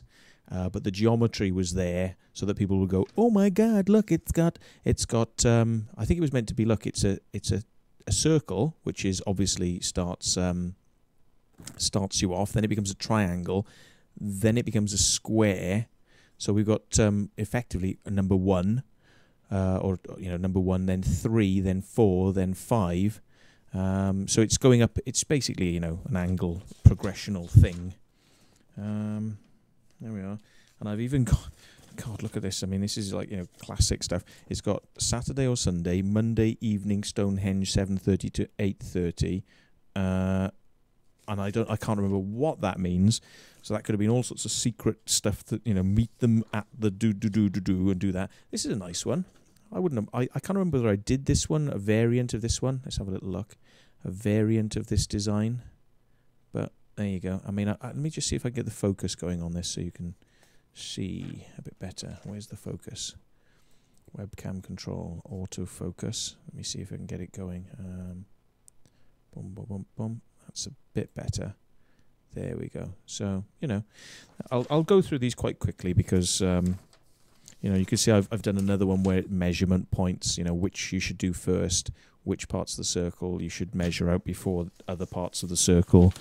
And this is what we tend to do. You know, once you've done a design, you photocopy it several times. So you've got several sheets you can give to different team members. Now, not every, you know, and I've got multiple copies of it here. And the reason is because then you can go to the pub and you can say, well, this is what you do first, and you start shading it, and this bit, then this bit. And if, you know, you need multiple copies because you might want to write the measurements on one, the order of which bits should be executed first, second, third on another sheet, and then the actual shading on a final sheet. And the shading is important because you'll need to know which bits have to be light and which bits have to be dark. I won't show you that one because I may like to try and do that one day. Obviously, I did this one. It isn't the design for it because I think we kind of went off the original idea, but I did the Queen. I mean, that's a fairly original sort of weird design. And the headdress was something that wasn't on the original design. We did that off the cuff. This was an experiment with AutoCAD. You know, we'd often don't use CAD software, but I thought, what if I use AutoCAD to create the lines outside of the central circle and see where they line up in the distance to see if they make interesting patterns, so that I could determine whether or not, you know, it would be worth doing that design, whether it would have any, you know, sort of weirdness out here. So I did this on AutoCAD, but it's very unusual for me to use AutoCAD. It's not something I'm really that interested in. This is, you know, this is just doodles basically. Would that look good if somebody bothered to do that? So it's like a spirographic design. You know, you do a very thin outer line and then do something that looks like a spirographic, but it's almost like shard projections. And not really symmetrical, you see. I mean, I was always trying to experiment with things that weren't necessarily, you know, fractalized or symmetrical. So I don't seem to think that's not my design. That's not my design. That's somebody else's design. But just gives you an idea. And I don't think they're going to be back around that person. So it's not so much of a problem for me. You know, here we are sketching. You know, it's just like a very basic sketch. You know, something that could have been done just to see what, you know, experimenting with techniques before you actually start doing something else, maybe like that, you know. So I know these probably aren't showing up brilliantly, but there we are. Just give you an idea of possibly doing something like that. These are the actual measurements for the original one that had the mistake. Remember it had the mistake? Yes, I did the original one that had the mistake. It had the line, 2 lines had been flattened when, you know, it should have been light, dark, light, dark, light, dark. And we went, well, I didn't do it wrong. Somebody else did it wrong, but they went dark, dark, light, light, you know, so they 2 patches. And then out in New Zealand, we actually redid this and redid the design and got it correct and did it in, you know, under the glare of night vision cameras in the dark, and we did it within the hours that we were supposed to for Japanese TV. That's on the YouTube channel. And you've got the measurements there, look. So, oh, it's upside down. So there's the rough measurements. So you can see it, you know, they're not very glamorous, these things that come out into the field. So there's the original. I can't remember if this was the original, this was the one I took out to New Zealand, but there's the measurements if you want to know whether that was correct. Okay, I've just pulled this out of the bag. This was unplanned, but there we are, 7.9 centimeters. If you times it, the ratio we use, the scaling ratio, by 12.6, then you end up with, it might be, I think I'm probably working in feet, but it might have been like 99 feet, 0.54. So that would have been 99.5 feet. So, because, you know, if you're using a decimal when you're using feet, then you've got 12 inches in a foot. So you'd have to say that would be 99.6, 99 feet, 6 inches. So, you know, that sort of thing. That's what I'd rounded up to when I was working in the field. So, you know, there's the design for that. And just check it out, see whether the measurements actually follow up, that were the measurements. Those were the measurements. 7.9 centimeters, 15.8 centimeters. So, you know, for the original circle on the outside, and then the triangle bits would have literally been, you know, a six-fold design. So it would be the radius, which is 99.54. The radius would be copied 6 times around the edge, which is the magic 6 that you all know about, or you should know about if you think you are into circle making. The radius here will always go around the edge 6 times. It's a well-known phenomena. The radius goes round the edge of a circle 6 times. So then you can easily create the triangular bit, and you can do the lines for the triangle from that 6. Anyway, I'm not going to dwell on that too long. Here's a breakdown of what that design could have looked like if we didn't bother to do the middle in it. You know, so that's what it could have looked like. So these are experiments of different things. This is somebody's idea for doing an Ouroboros design. It's not mine. It's somebody else's idea what that could have looked like. A snake eating its tail. They were wondering about experimenting with checkerboard patterns as the lay. Weren't sure quite how to do the checkerboards, whether to do it as a basket lay or whether to actually stand it and stand it down, and whether to flatten the area that looks like the swirl that goes through the body of the snake. So there we are. Yeah, and the answer is, Sonia, I couldn't possibly take 300 quid for the night vision. It's literally about £2,000 worth of stuff, and it cost me about £1,500 to buy. So the least I would really want to get rid of it for is about £1,000, and that's got 700 quid's worth of lenses with it as well. So I'm looking for £1,000. I may not get £1,000. I may end up more down near your 300 quid, but to be honest, I'd have to be a bit of a fucking retard to give away £2,000 worth of night vision for 300 quid. Yeah, and I am fairly desperate for the cash, but I would have to be fucking retarded. But thanks for offering. Now this, interestingly, seems to have something in the middle of it. Can you see? It almost looks like an om. Now that looks like a sort of om in the middle of this design. Now what you can see somebody's done here is they've actually given which bits are supposed to have directional flow. So the arrows are showing you, look, do the flow this way on this part and do the flow that way on that part. So it's got directional. It's actually got the measurements in there as well. There you go. So, you know, now of course, I didn't really make any of those crop circles. I just happen to have nice designs of what you would have to have if you did go out and make those crop circles. So, there we are. I think this one got done. Just did it on the computer in Microsoft Publisher, and I just put the words "I," you know, because it looks like it's a sort of an eye formation, made out of fractalized circles, and I think something resembling it was actually done in the field. The measurements are there, so if anybody wants to have a little look at the measurements, you'll have to pause it later on, but there's the measurements. And there's even instructions there, you know, leave this bit standing. You see, standing, you know, so it's, you know, just to warn you which bits you're meant to be leave standing. Okay, I mean, this, of course, it's just experimental. You know, what would that look like? You know, somebody saying about musical stuff. You know, like the tram lines becoming the lines of a musical page, and then doing something like that. You know, which could be musical. I mean, another kind of, you know, what would that be like if somebody bothered to do that? I don't even remember if they did do that, but, you know, optical illusions, you know, harlequin pattern, black, white type of thing, measurements in there. You know, this was pretty much, I think this one was done. So, I think this one was actually done. So, there we are.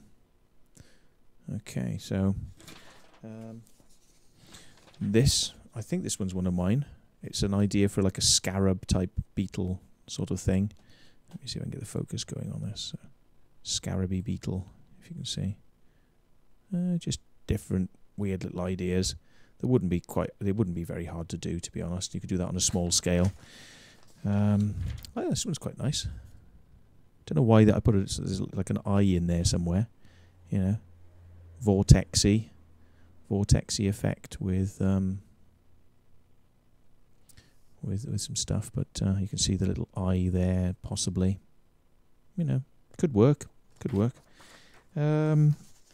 Just playing around with, you know, keys. I've never been a big key person because it was a bit before my time, but, you know, I never really got off on keys. They're quite basic, really, aren't they? You know, doing keys, but could you do a key design circle that would actually look interesting? That's what I'm kind of sketching around here, not even bothering to use a compass, you know, just sort of, would something look good if you did that, you know?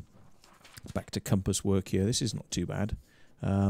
It's just, would it be a good idea to keep the full arcs of the arms in, or to have some going fully out to their points and some not fully out to their points? As you can see, some have got the points on them and some have got the points chopped off. So would that work as an idea if you had some arms on, some arms off? So that was just a, you know, just a little sketch idea. There's something sketched on the back. There's like a little beetle. Would that work? You know, somebody's having a go. You know, what tends to happen when you show people your designs like this, you go, what do you think of that? And they go, oh, well, I've had a good one, you know, and then they sort of like draw one of their ideas. And what tends to happen is you meld the ideas together and come out with an idea that has not only your design, but somebody else's design in there as well. That's probably something that might have appeared. You can see the direction of lay has been, you know, put into this design. So, anyways, moving quickly on. One way to fill up a fucking show, isn't it? At least now I can feel justified that I did bother to do the show tonight. I was this close to actually saying, you know, fuck it, I'll just say I can't do the show tonight. But yeah, so there we are. Progressive. Now something like that did appear actually. Something like that did actually end up in the field, if you remember, like a progressive spiral type thing. And some basic measurements which probably weren't used in the field in the end, but some basic measurements of how you would do that, you know, how you stagger moving the triangle along the lines of the edge of the inside of the design. And you can see the original arc marks you know, that you could have put a circle all the way around the edge. You can see the pencil line of it all the way around the edge. But if you wanted to, you probably could make this in the field with just the interior triangle measurements if you wanted to. This is a really complicated one. Look at that. That. Fuck me. That's really having it, that one is. But on the other side, a couple of ideas. Here we go. So, a couple of ideas. There you go. Yeah. Another variation, you know, something like that. Would that work? Would it work? Wouldn't it work? Experimental stuff. Sort of vesica piscis flower type thing based on a 6-fold geometry, so nice and easy. 6-fold geometry, really easy to do, but just, you know, instead of the petals, having some circles around the edges just to make it a bit more interesting. Oh, look what this is. This is experimentation. This is an experiment to kind of see what things like snakes or waves might do. You know, so it's like, would waves work? If you instead of having a circle, would you be able to do a series of waves in the field like that? You know, and have waves going across the field, and then trying to work out a way to do the waves based on using circles. Now, if you look at that, compare that to the snake formation that appeared in the East Field, because that is the basic method that was used for putting the arms onto the snake that appeared in the East Field, and also a flower design. Oh, hang on, here we are. See, it's quite close to it. And then, you know, this type of idea of ways to do things like that, they're kind of like snaky things, you know, doubling up the circles on the edge. So you've got 1 and 2 like that, and then doubling up the it's very hard to do this when it's back to front. Doing it there and there and there, as you can see, and then got 2. So it's working in 2s, and how it nicely flows together. So, you know, ideas. This is a weird one. Now, this would freak the people out about the nuclear power stations and the atoms and stuff like that. Can you actually see the detail in this? Can you see all the detail of, like, you know, let's measure out and do interference patterns. So if you've got the design, the overall design like that, yeah. And I'll turn it round so you can see, you know, the other angles, because things look different when they're upside down and at different angles. It's not a symmetrical shape. Remember I said about it's not a symmetrical? This is probably a 7, is it? So it's like 1, 2, 3, 4, 5, 6, 7. Yeah, it's a 7, so it doesn't look right, does it? It kind of looks weird and wonky, and you know, maybe, you know, people would say like dark and satanic or something, you know, because it's not symmetrical. Your eye goes, hang on, it's a bit weird, there's something not right with it, yeah. And then if you put in these interference patterns, that could look like the atomic shadows you get when you take that type of weird photography. I don't know what it's called. You take certain types of photography and it shows you the shadows, the ripples of atoms, light off atoms. But anyway, you know, I think that probably somebody would go, oh my God, you know, and then 6 months later they'd have a nuclear accident somewhere and they'd go, see what I mean? They fucking knew it all along. And it's like, well, it's just a design, but you will read unto it what you want. Spirographics, this is not mine. This is somebody else. As I say, I don't think they're going to be back around, so they probably wouldn't mind their stuff being seen. It might inspire somebody, you never know. So there we are. And that one. There we go. Stuff like that. This is just a very basic experimental idea, and don't think it ever got done, but just, you know, what would it look like? And there's some doodles on the back as well, so it's worth looking at the doodles. Doodles for ideas.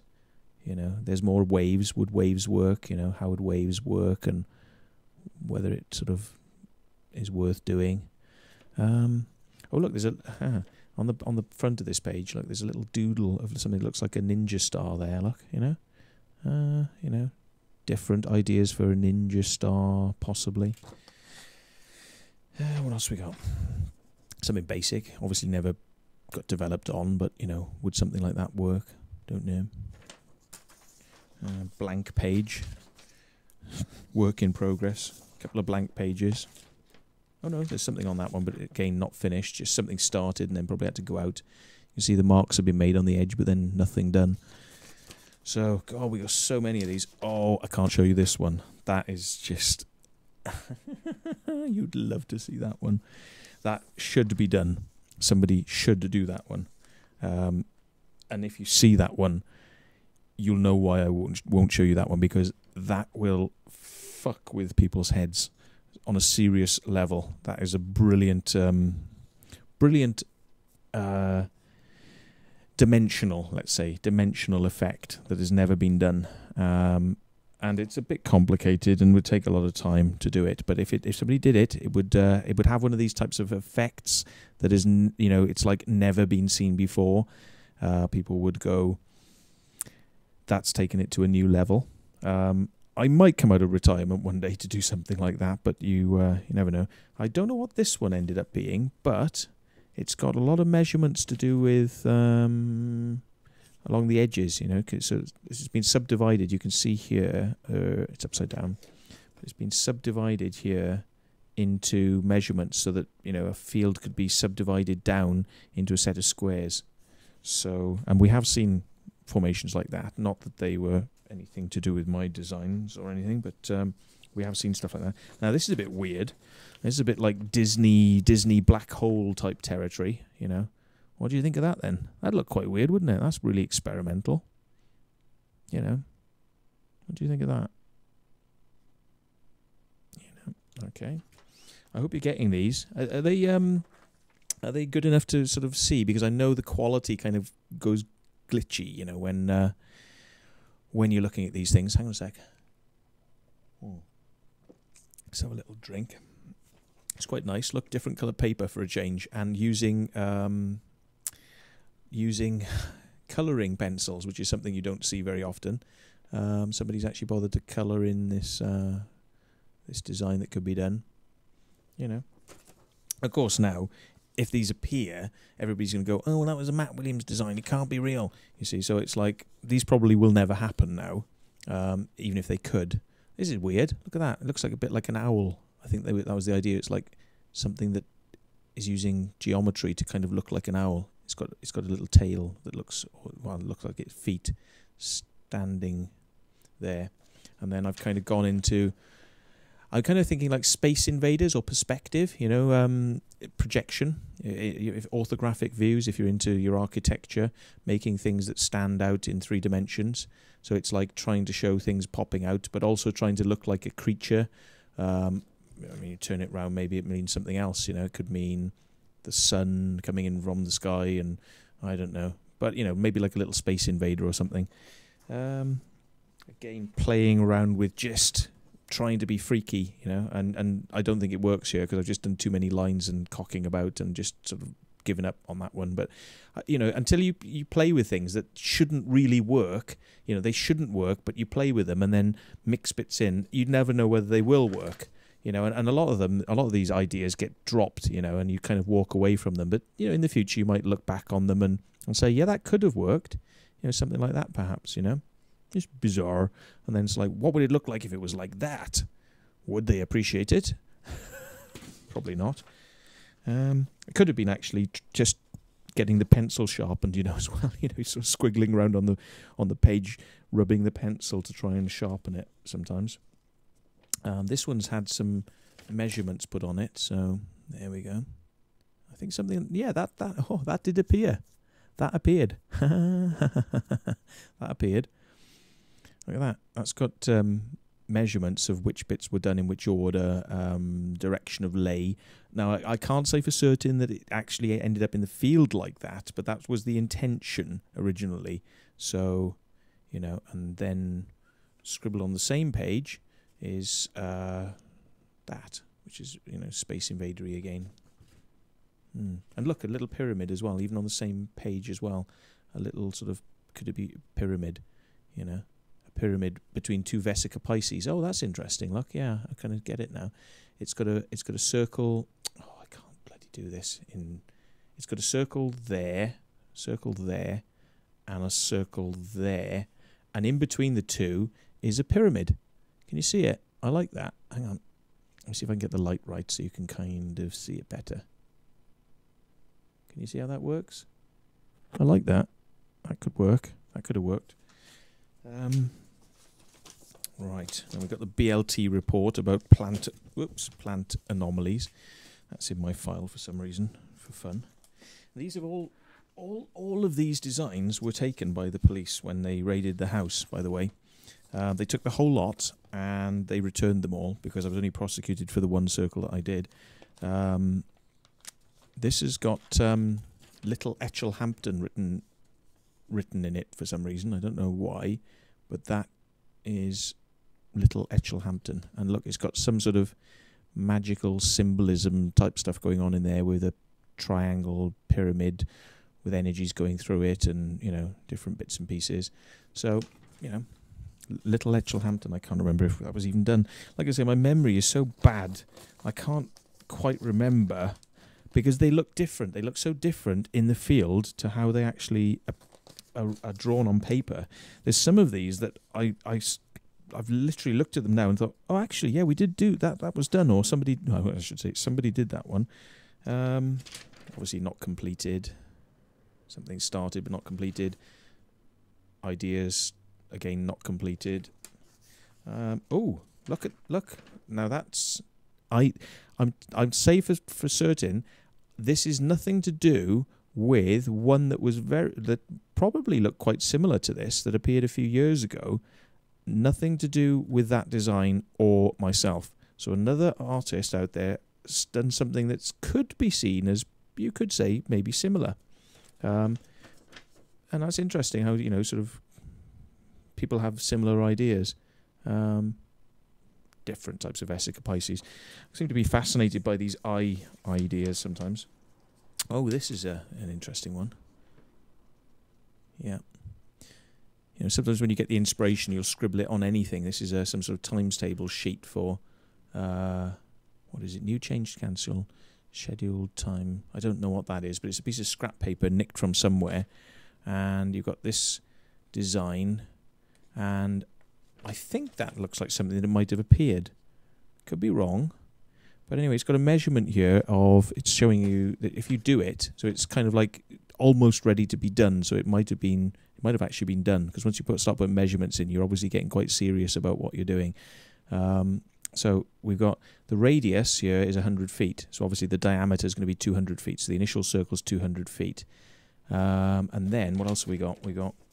It says rail 43, and it's showing the inner, it's saying 86 millimeters. So I don't think all of the measurements haven't been scaled up. It's saying 88 millimeters, which is 100 feet. And then it's saying 43 mm, 86 mm. So it's pointing at that part of the eye. It's pointing at that part of the eye and saying, you know, you need to work out the measurement for that bit. And it's saying inside lotus radius is 2.9 up here. But, you know, and for some reason, the number 23 is written there and a triangle, so 23. Don't know why. Maybe it was something that needed to be incorporated for some reason. Maybe I like an unfinished basic six-fold sketch and something on the back that's a bit more exciting. Let me just get the light right so you can see this. Something a little bit more interesting on the back. You see, not all of it's been filled, but you get the idea of what it could be like if it was filled. Doodles. Doodles. More doodles. I think stuff like that might have appeared at some point. Quite nice. You know, it's almost like a... what would you call it? Like a yin-yang, but in a different form. You know, it's like something that goes into itself and out of itself. Now, this is weird. It's like... I'm thinking, you know, thunderbirds, you know, things that are just weird but maybe look like archetypal symbols of ancient civilizations or futuristic civilizations. It's really daft. I'm a bit embarrassed by it, but it's a sketch, okay? So it's like, would that go in the field? What would people say to that? And it's not circular, you see. It's not circular. I'm going for this, like, fuck the circles. Let's do something that's weird and they just don't expect and they won't know how to take. What do you think of that? So, there we are. So, have we lost the I don't know, but the chat channel, did it flush out or something? Because I've lost all the historical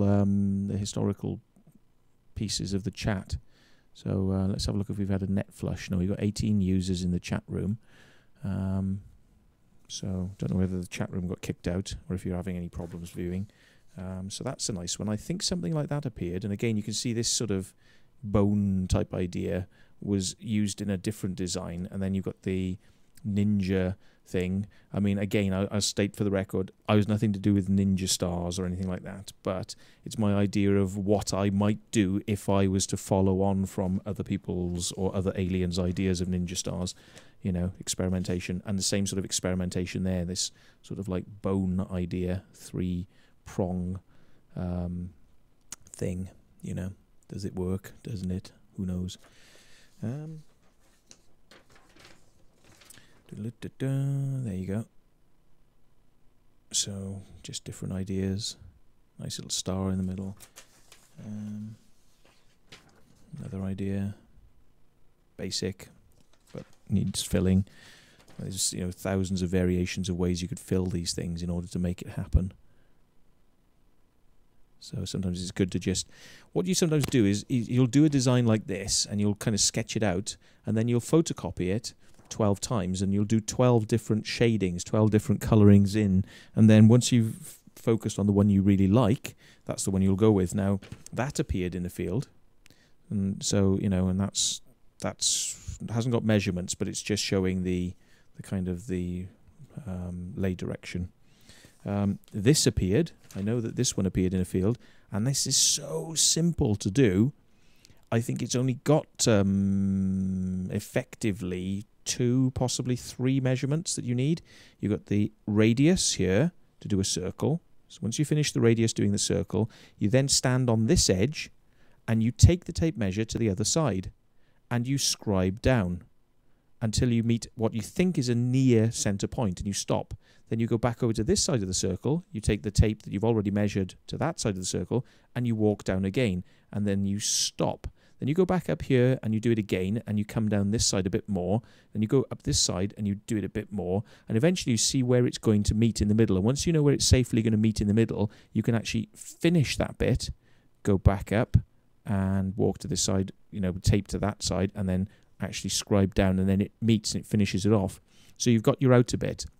Then the measurement for the radius becomes on the edge. I think it's measured somewhere out here. So you actually have to step into the crop and you have to take that radius from out in the crop. So what you do is you make a measurement point there, which I think is a 6, is that 6-fold? I think it is.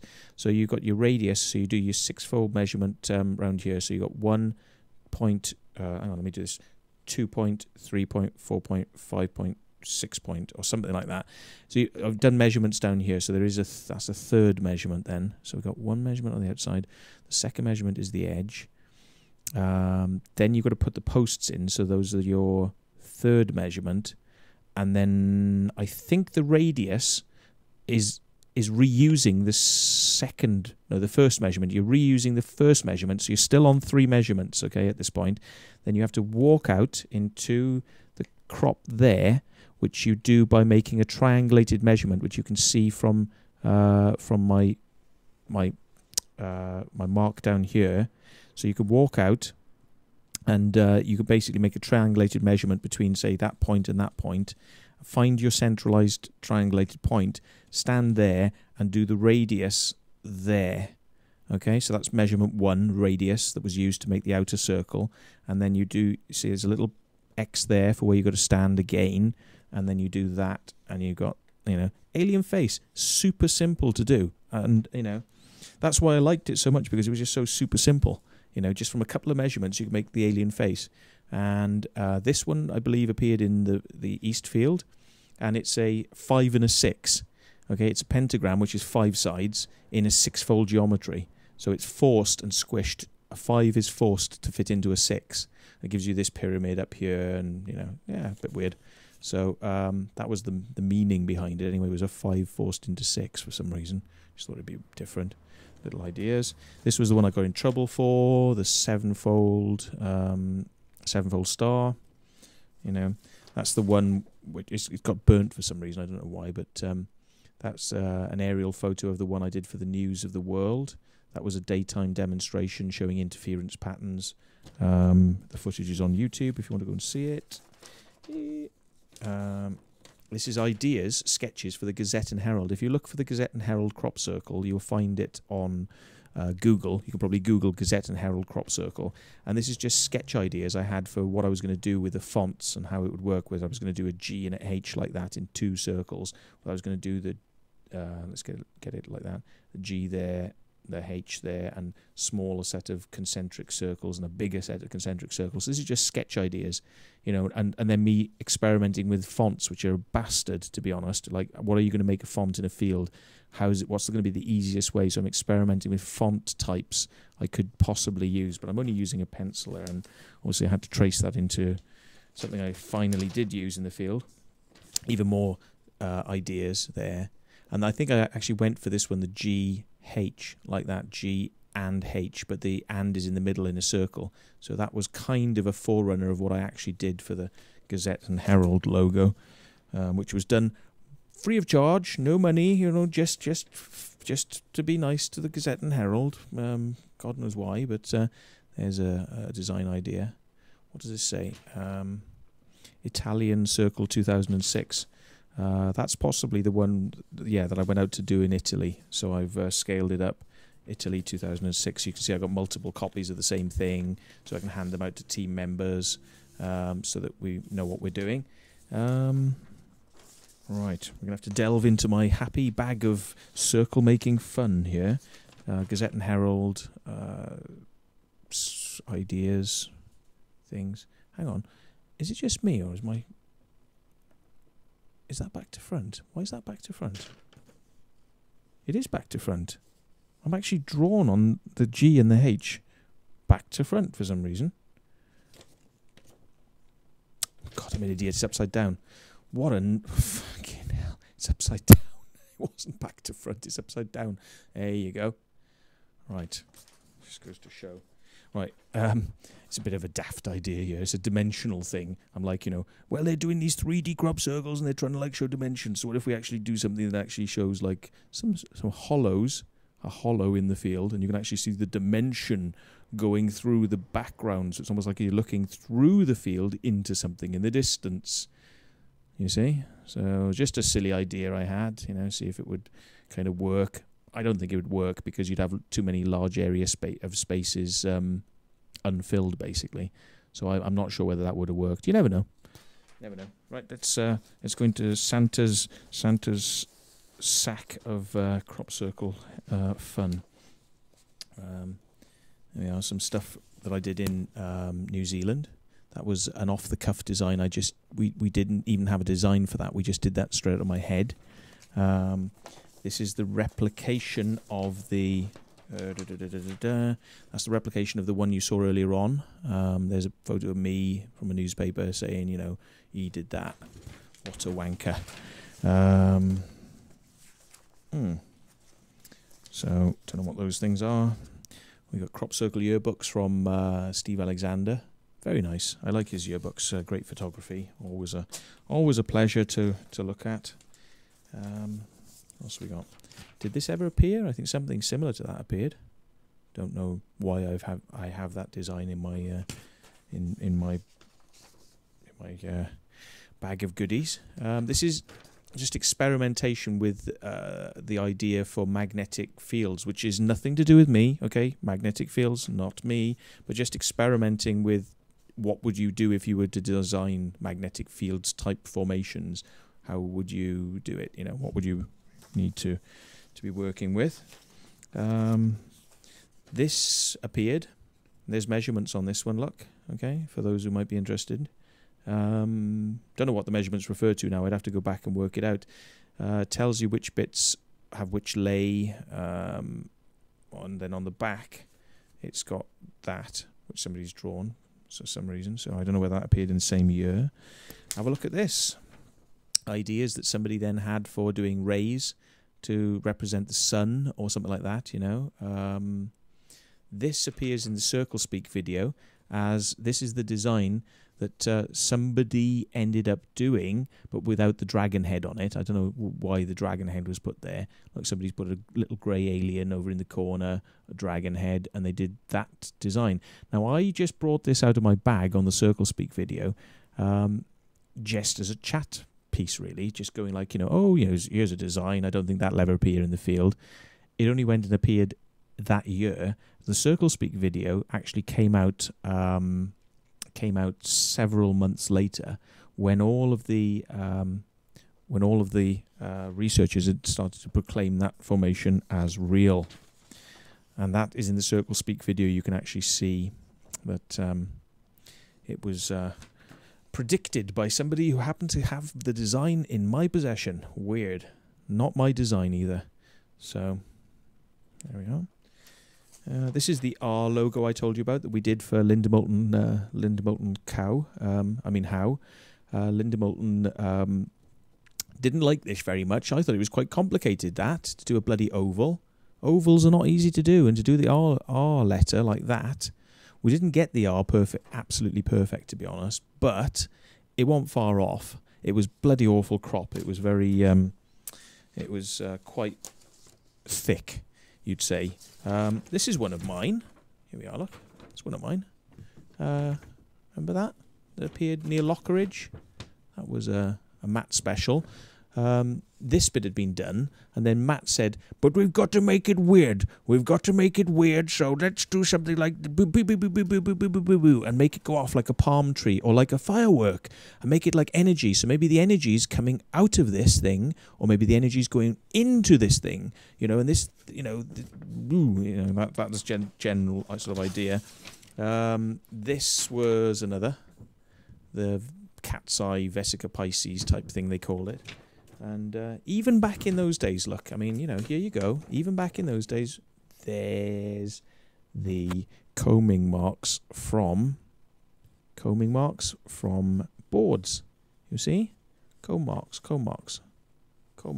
You can see it all around this bit, yeah. It's all there. It's all there. If you go back through the history of crop circles, you'll see it. Experimentation. What the hell is this thing? Probably needs to be like that. Could be like a beetle or something, or a headdress. What have we got here? God knows. Bit hard to see that one. Some of these are they're so faint. The shading is so faint. That's not one of mine, but it's just a funny one. It was called the crop circle that crossed the road, because it actually went across a road near Lockeridge. These are design ideas I had for the Gazette and Herald. I said, would you like me to do that? Would you like it to look like a globe with like Saturn, like rings, Gazette and Herald? Would you like me to do it like this? I gave them various ideas for, things they could pick. Would you like it like that? Like two planets, 2 planets and the sun, Gazette and Herald. Would you like it like this? Would you like rings around the edge and G and H? And I think we went for sort of like a yin-yang-y type shading affair in the end. It was a weird idea. I mean, God knows what this was intended to be, but it's a bit weird, isn't it? What's all that about? And then on the flip side, we've got some like spidery webs with well, it's not spirographics, but it's almost like a cat's cradle type effect, where you've got lines held by other lines. This is weird. This is a sketch. Don't know what this is meant to be. It's just bizarre, but it almost looks like an alien face in a sea of swirls. This appeared. This crop circle appeared. Dead simple again. It was a tiny one. That appeared. There's even some measurements down there. I don't know what those measurements refer to, but whether they were done like that in the end. But 3.6, 2.6. That was a small circle. See if it matches up. See if it means anything to you. Doesn't really mean very much. Oh, there's another one of it, look, and there's some more measurements on this, so maybe this was more used. And this looks a bit more scuffed, like as if it's been out in a field in the damp. Looks like the damp's got on this paper, and it's a bit scuffed, and yeah. So that's that same design, but showing the lay directions that you'd need to take in there. You can see the arrows taking you down certain pathways. Sketches by somebody unknown, maybe me, I can't remember. Ideas for slightly more complicated designs. Goodness gracious. Let's see what you've been saying in channel. Very stylistic. I like that. Star of Judah. Simple, but I think they're the best. The last one was similar to Leamington Spa 2009. Origami. The world and you are the circles, and the pyramid is the Illuminati. Superb. I don't even remember your bad memory. Okay. Looks like frisbees. Looks like Glickman. I should read some of these chat channel things out when I'm showing the designs, then it'd make more sense. But love the Italian circle, somebody says. The Lockridge one was not great at all. Okay. Is that the one with the bits, the little sort of firework thing coming out of it? You didn't like that one, did you? Okay. Right. Don't know what that is. Pretty crap. This is the template design I did for the BBC formation. I did some bloke won a competition with the BBC in Wiltshire, BBC Wiltshire Radio, and they sent in a load of designs, and we had to judge which one could get made into a crop circle. So what we did is I picked one that I could possibly do as well. You know, it wasn't just the fact that it was a nice design; it had to be practical. So this was the design that was used, and I did use AutoCAD for the hell of it on this, and you know, made many attempts at showing which bits and which measurements. Reason I did that is because I was uncertain about the BBC font, and I wanted to get it accurate, and I thought AutoCAD might give me better measurements. But nobody would have taken this circle seriously because it was obviously done as a demo. So people constantly slag me off when they see that one on YouTube. They go, "That's shit," and it's obviously done with people in the day. And it's like, yeah, it's for the fucking BBC, you know. That's why. But you always get these comments. So that one's not very well developed. Another weird one. It's like, "Pachow, what the hell's that supposed to mean?" Not a lot. Maybe looks more like a person, maybe that way. Don't know what that means. Don't know. And look, hi I. Don't know why. Somebody said it should be on the hood of a car. Hi I. Don't know why, but I mean, until you draw it, you know, if you draw something like an eye and then you put high above it, and then you think high eye, and then you might think of another design that has something to do with being high and an eye. But until you actually put your pen to paper, you're never really going to know will it work or will it not work. Here's some ideas. What brains, Celtic? These are called like Celtic mazes, or I think they're sort of repetition mazes. This sort of thing, just sketch ideas. More Gazette and Herald sketches. I did this for Pinnacle, the video editing company. They needed a logo for one of their products, so I did it, and they gave me one of their cards. Fucking shit cards, mind. I never used it. Bloody awful thing. But there we are. Maybe they got better now. I don't know. Another idea for the Gazette and Herald thing. What's this? God knows. Nothing. Another idea for the Gazette and Herald. You know, just reams and reams of different ideas.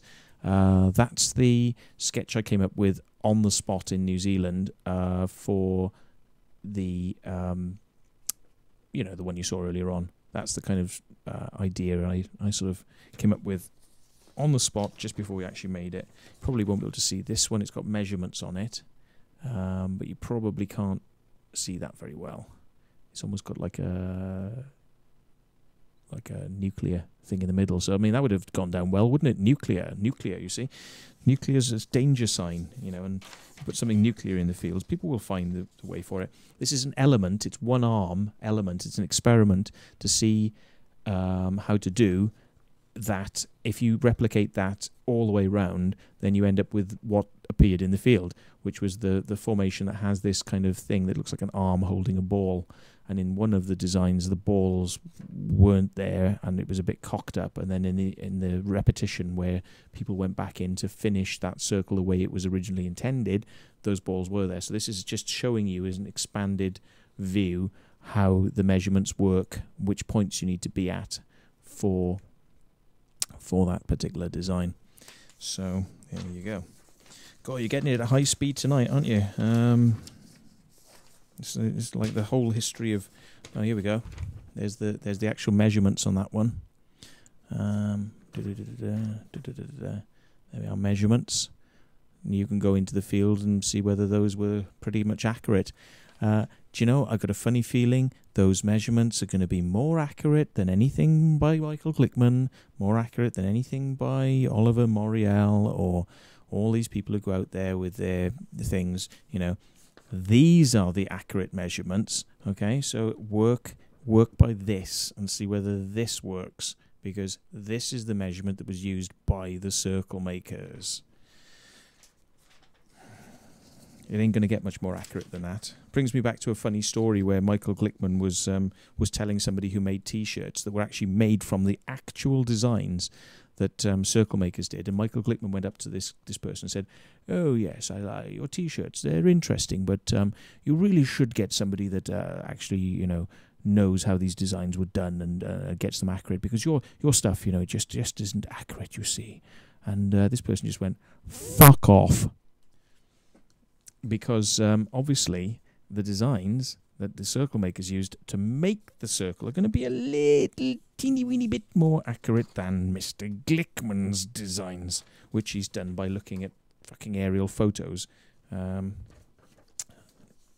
Work with the designers. I'm sure they're going to have more accurate measurements than somebody who's trying to trace off photos. So here we are. That's probably the original idea for that. And what do we got there? Oops, some sort of eye, an eye with almost like a lid of some description. Anyway, it's very hard to see that one. Don't know what the fuck this is. Now. What does that mean? So, yeah, Glickman should be a comedian. Judgenial says, yeah, indeedy. Oh, that's a basic one, isn't it? Look, just four squares with a circle in the middle. Don't know why somebody's thought that would be worth doing. Here's some experiments on what the tram lines might look like in a field with the snake type idea, whether to extend it further on. It's not easy to see this, but ways to extend the snake idea on tram lines. And somebody saying, is it 6 foot across? I don't think it was known whether it was 60 feet. 60 feet, because I think that this particular field actually had quite wide tram lines, but I think 60 feet is probably pushing it. You never know, but my memory escapes me now for that. But there's an idea for that one that appeared in the East Fields. This is early ideas. Would that work? And the hardest thing was trying to work out. I remember somebody, the person that designed this, which may or may not be me, but trying to work out what would be a good head to stick on it. And it took many attempts, and nothing seemed to look right. Unless it would actually look like an exact snake head. You see, so nothing seemed to work. Let's skip through. These are just too faint, really, to bother showing. This is something that appeared, though. Oh, hang on, sorry about that. This is something that appeared. I think this is the one that had the time shift things, where the clocks changed time whilst the circle was being made, which gave more time for the formation to be finished. And this is showing what you could do with the same design if you filled it in a different way. Am I correct in saying that? Yes. See, there's differences in the way it's being filled. So you can see, one type of filling versus another type of filling. It just gives you an idea of ways you could have gone with the design. So, anyway, so that's that design. So you can have a little look at that one. And that's that design. So you can have a little look at that one. Just different ideas. There's more. Here's the heads. Remember I told you it was really hard to come up with an idea for what to put as the heads for that snake. So it's like, I think it would look terrible if it looked like that. You know, a little sort of, little proboscis. That would have been shit. And then it's like, well, do you make it look like that? Does it have to have breathing holes? Does it look more like a dragon? Like, you know, you're going to get it 3D relief, or should it be like that, which looks a bit robotic? And, you know, of course, these are just very rough sketches, but just gives you an idea of trying to work out what would work. We've seen that sort of stuff before. This is obviously something that's been out in the field because it's wet. All the inks run. It looks greasy. There's measurements on it. And the whole design hasn't had to be done, just the parts that you need to get the measurements so that you can replicate them out in the other sections. So measurements there. I think something like that might have been done. I think something like that, sort of like that eye, might have been done. There's an experimental idea of what you could do otherwise with it. I think this actually went down, but I can't remember whether this bit got done. And there was a mistake in the circle, and I think instead of doing this bit, I got a funny feeling that something was put over here to mask the mistake, because this never got done. This bit here never actually got done. This bit did.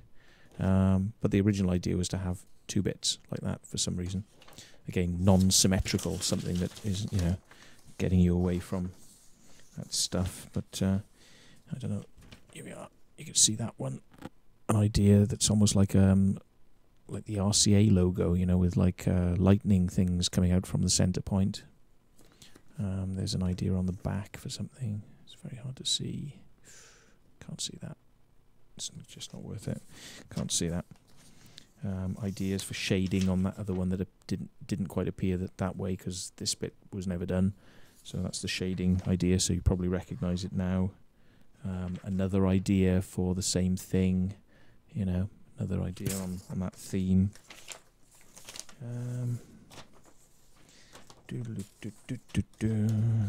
Right. So you're getting bored yet? Getting bored with all these designs? I'm just going to have a little drink a second because my throat's going. Oh.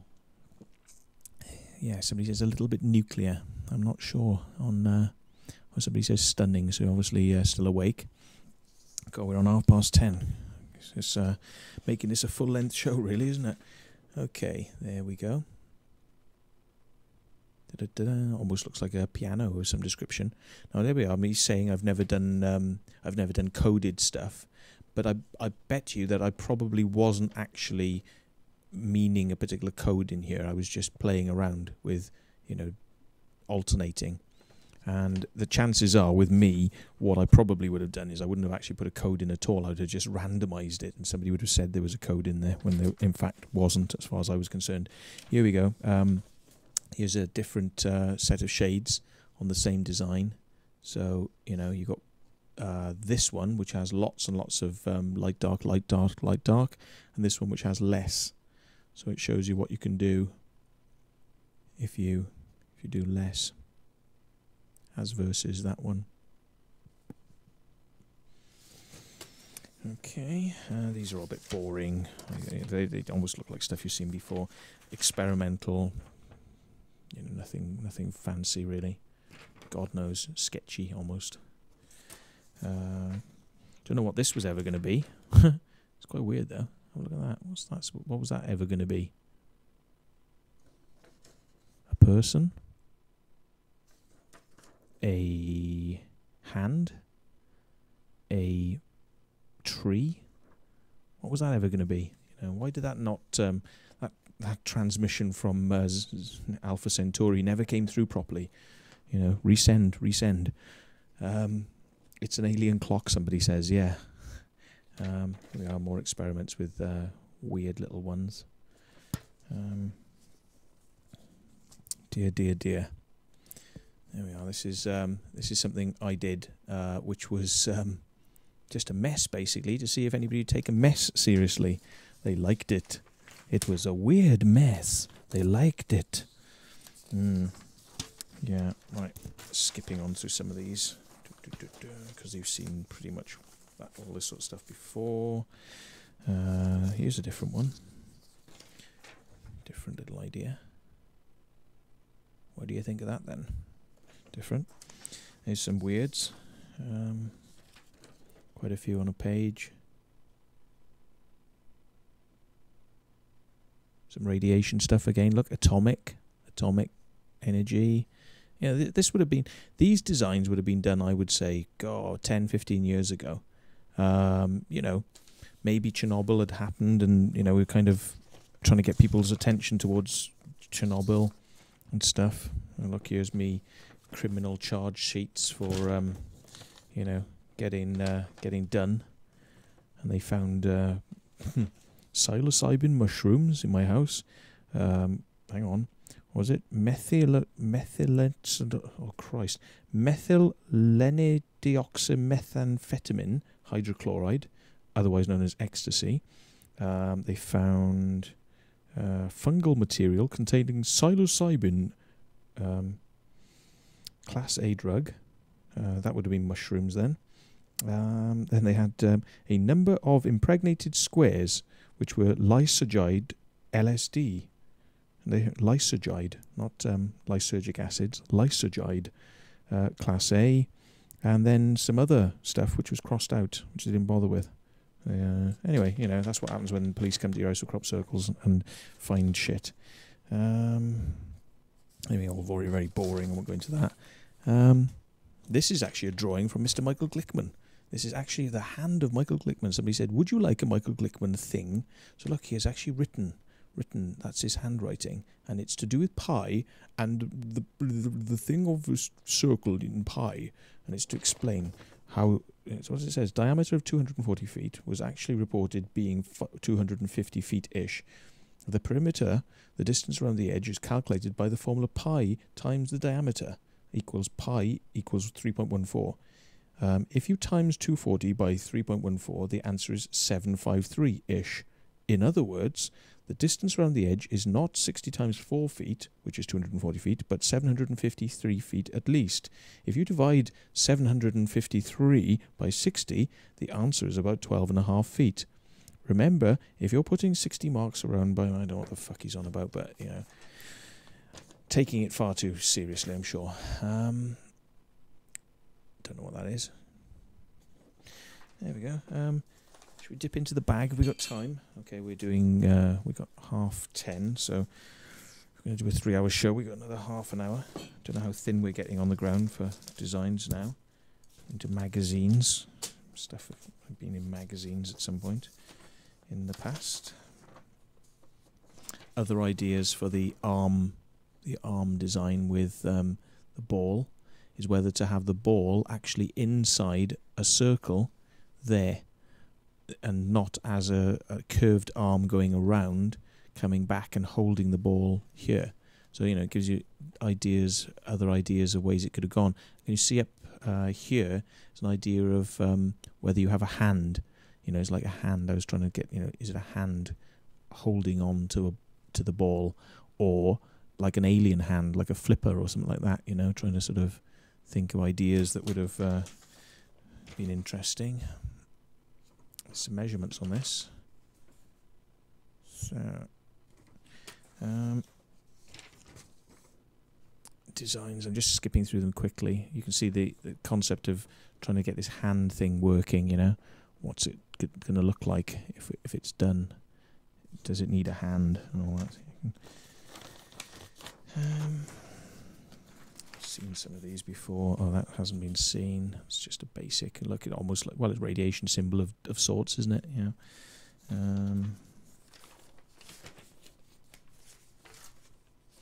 This is the missing design that never got photographed. But this is what it looked like. Was the intention here was to show the Star of David and the, I suppose, Muslim.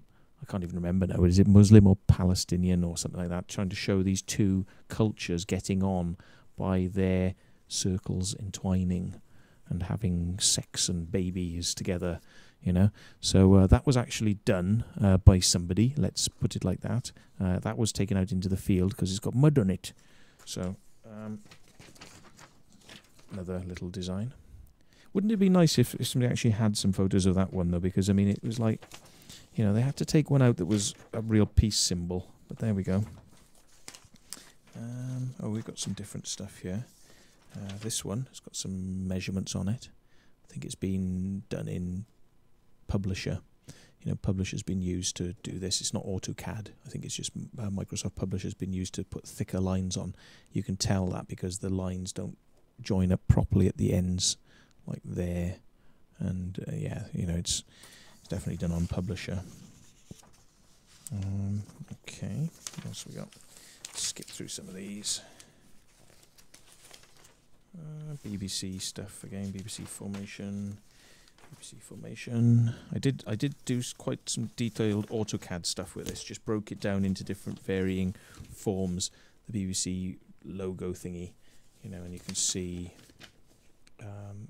broken down in various different ways in AutoCAD. But I wouldn't normally bother with this. The different measurements and the final finished shaded version meant to be like that. A lot of this stuff is replication of stuff you've seen earlier on, so there's no point really showing you. I'd only show you the original stuff.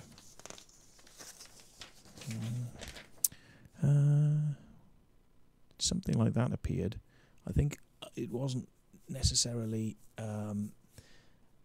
you know, it wasn't anything to do with myself or my team, but I think they were trying to work out something that could be done like it. Might have been somebody from our team who went out with another team. There's a sketch by somebody. A sketch idea.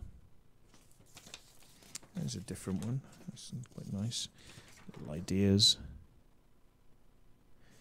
Anyway. Ideas.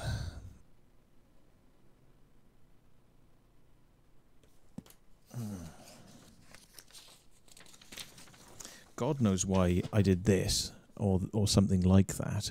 It's almost like it should be a radiation symbol, but one of the arms of the triangle has fallen off, if you see what I mean. So it should be a radiation symbol like that, but this one's fallen off. Now there was a pentagram one that had something like the pentagram had one of its arms had come off.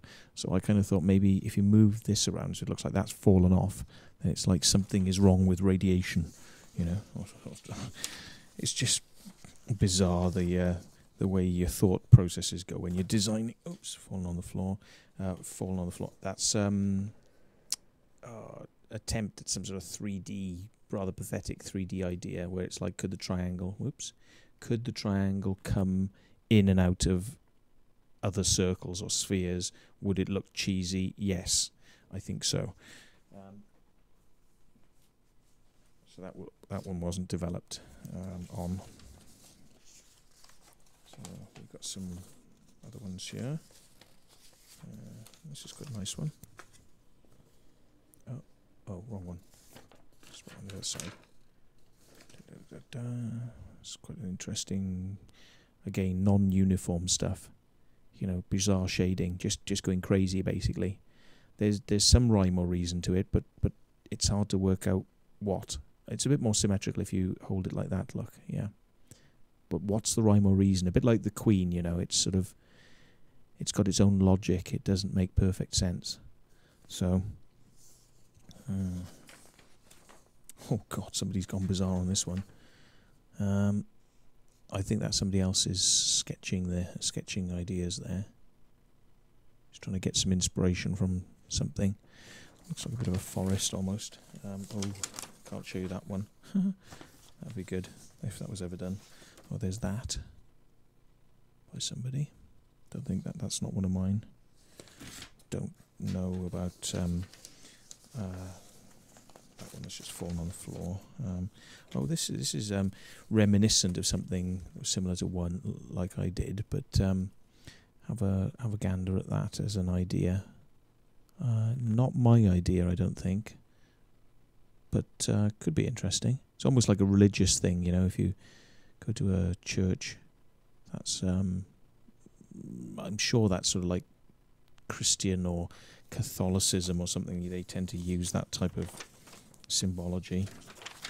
So we've got another variant of these weird designs behind, going through different circles. So it's almost like dimensionality, like you're looking into a design behind something.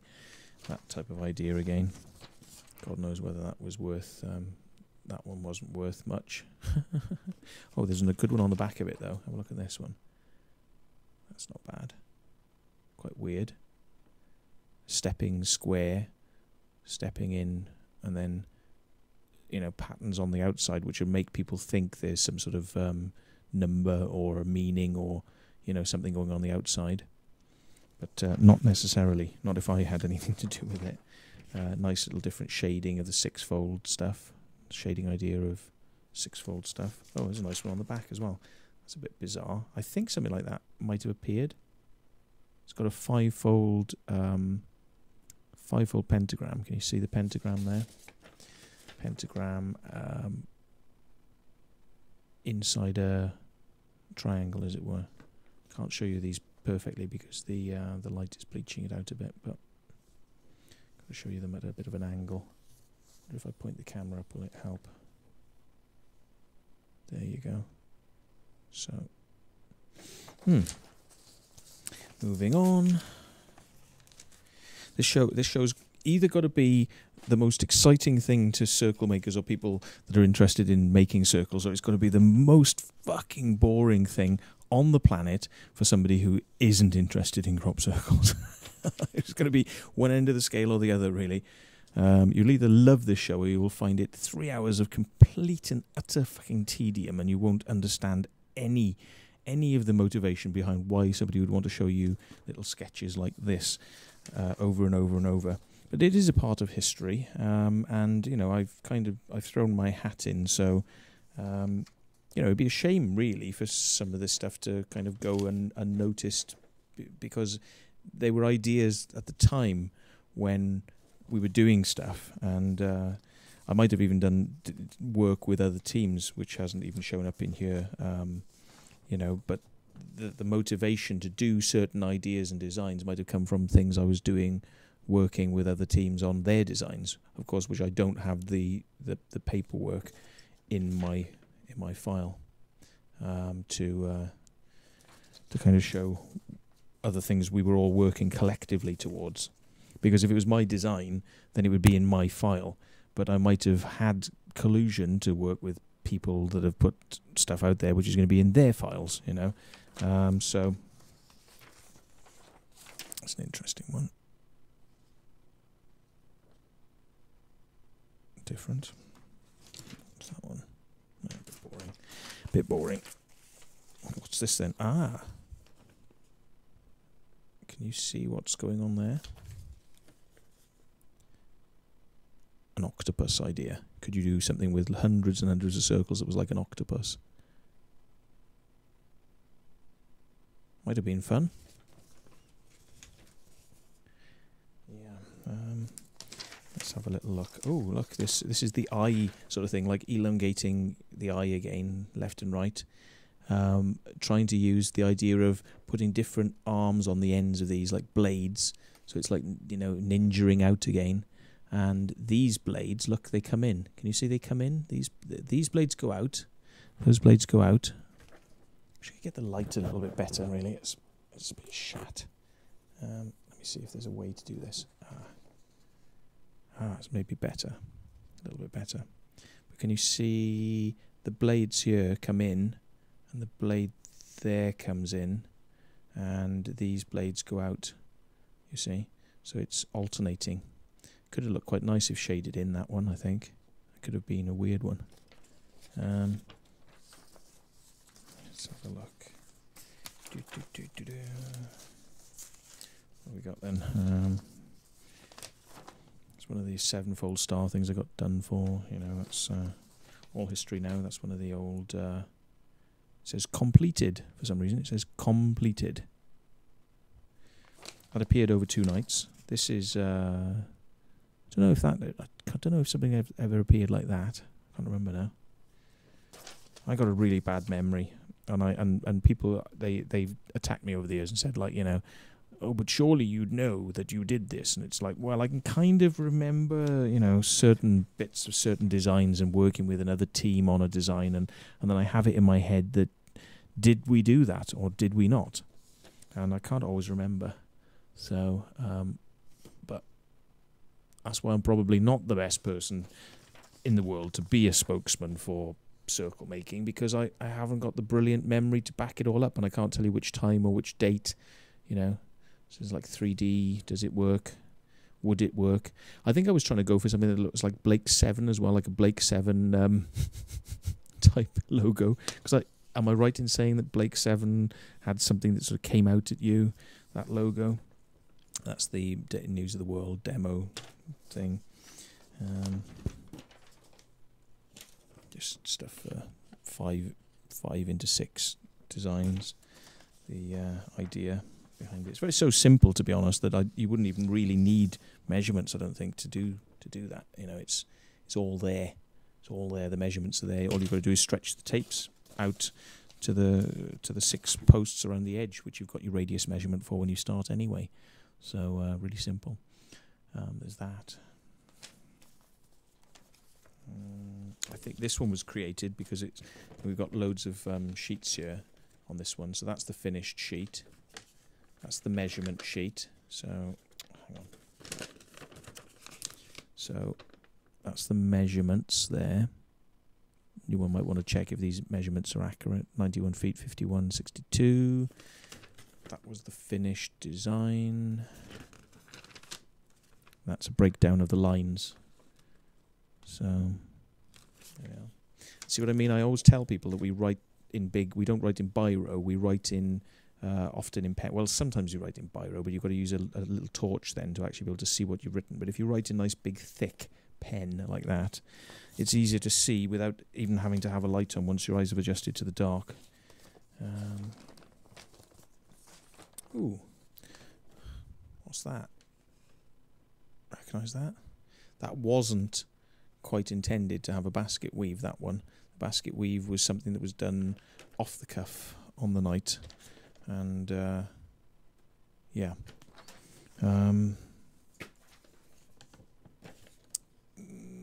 Breakdown of that one that was done in New Zealand and also Allington. Right. Into the bag we go for even more. I think we're running a bit. I think we might be near the end now. These are all newspaper clippings now, I think. Newspaper clippings. Could be wrong. Like I say, I've probably lost some of these over the years. Might have even given some away as presents to people who've come and said, like, you know, that appeared. And they're like, oh, wow. And it's like, oh, you can have that as a present. You kind of think to yourself afterwards, I'll probably regret this because I'd probably like to have a copy of the, just my snuff, copy of the design somewhere. But also it's nice, you know, to give something to somebody that you know, has done something very nice for you. Give them something that's quite unique. Different ideas, yeah. Whoops. Different ideas. Now, I dare say, I'm not sure. No, these kind of look like mine. Yeah, these are kind of my designs, I can tell. Yeah, see the alien idea, you know. Should I put his head like that, or, you know, and then put shoulders on him? Shoulders as well.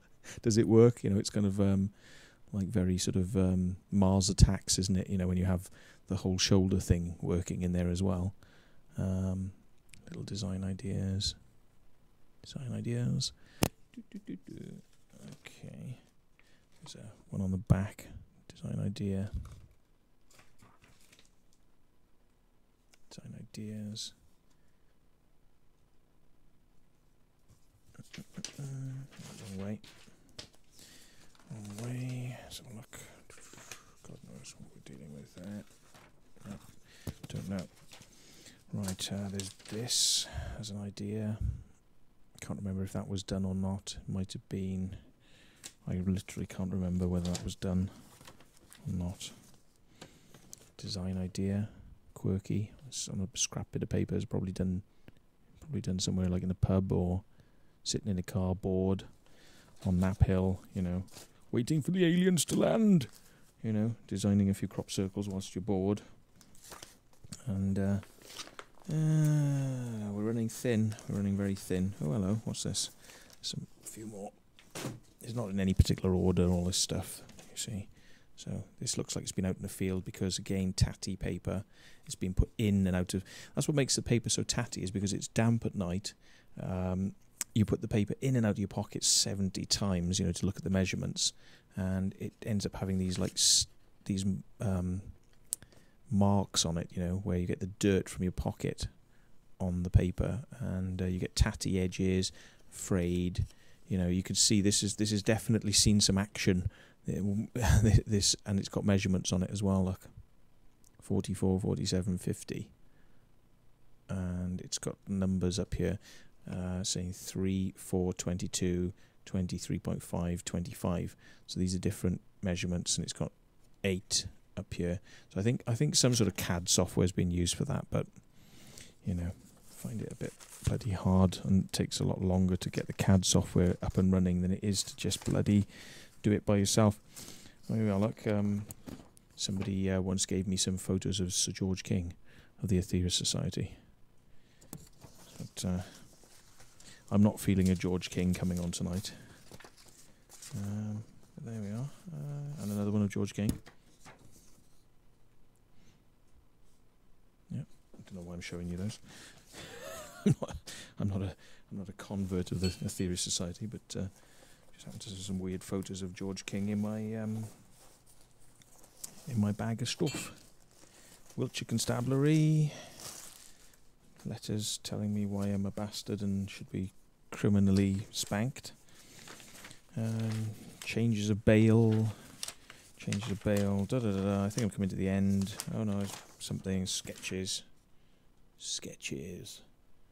Square stuff. Sketches. Early 5x6 sketches, is it? Is that one? Early 5x6 sketch. That's probably one of the earliest 5x6 sketches there was. Remember this one? Seem to have that in my folder. That was one of mine. That was a bit of a bizarre fucking load of old bollocks, that was, but it was just done to see whether people would take it seriously, because it was so crap they couldn't possibly take that seriously. I bet you they did, though. I've got some designs that belong to another artist that I do not know specifically whether or not he wants these to be shown on this TV program, so I better leave those. And there's quite a lot of them, actually, but they're not necessarily anything that's appeared. They're just ideas by another artist, and he's quite prolific, and he's probably come out with like 1,000 of these little ideas. If anybody wants one of these are quite like a part of history. There's a guy called Merlin the Magician who used to come round, and he made these game sets based on crop circles, and it's fucking complicated, right? If anybody wants one, I've got a few of these. I can give a few away, but I mean, let me just redo the focus here so you can see. I haven't got the pieces, and I haven't got the instructions. But what I have got is the game. Now, does that look complicated? I think so. It's got instructions on it, and the instructions tell you, like, you know, if you roll a 6, then you must subtract the hypotenuse of box yellow to go to D.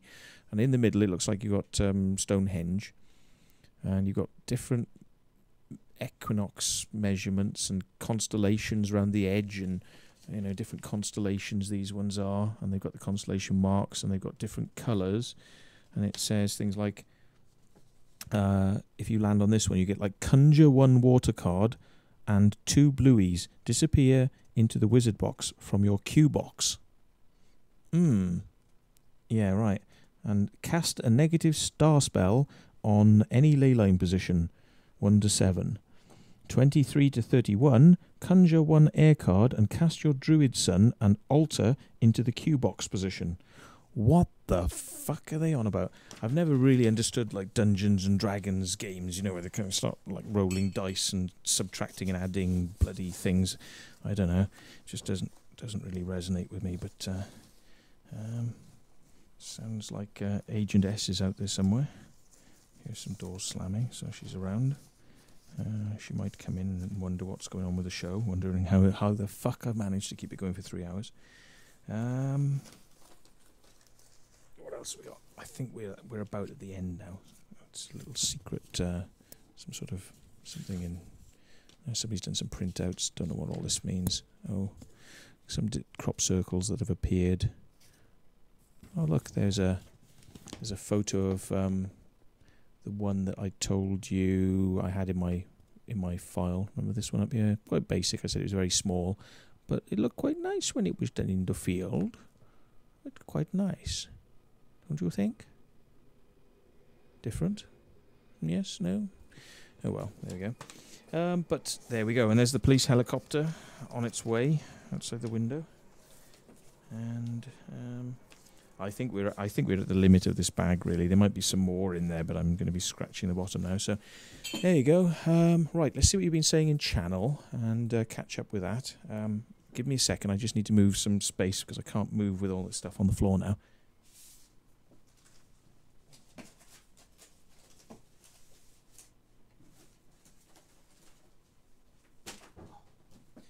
Right, there we go. Back to the channel. So, right, what we got? Lol, sweet. It's a good show, man. Somebody says, Advabasa. Yeah. I'm not a circle maker, but I'm getting interested due to your art word. Oh, nice one, Jorginho. Well, it's nice to know that some of this is rubbing off on people and might give you some inspiration. Right, let's have a look. Those with the red colourings are the ones you can see the best on the camera. Oh, good. Okay. Yeah, the red ones are standing out. Yeah. So Swim says, who has a beginner's guide to constructing the universe, mathematical archetypes of nature, art and science? I don't think I've got that, but I do believe somebody's gave me a book years ago which was full of geometry stuff, and you know, you flick through it and you go, yeah, okay, nice, and then you kind of modify these ideas and kind of go off and do things that are a little bit weirder, not so symmetrical, not so much based on ideas in these books. But I know some people who do copy stuff out of these books almost exactly. You probably know the ones I mean. And it says, where has George Wingfield gone? Actually, he's moved to Arizona, I believe. Let me just have a look.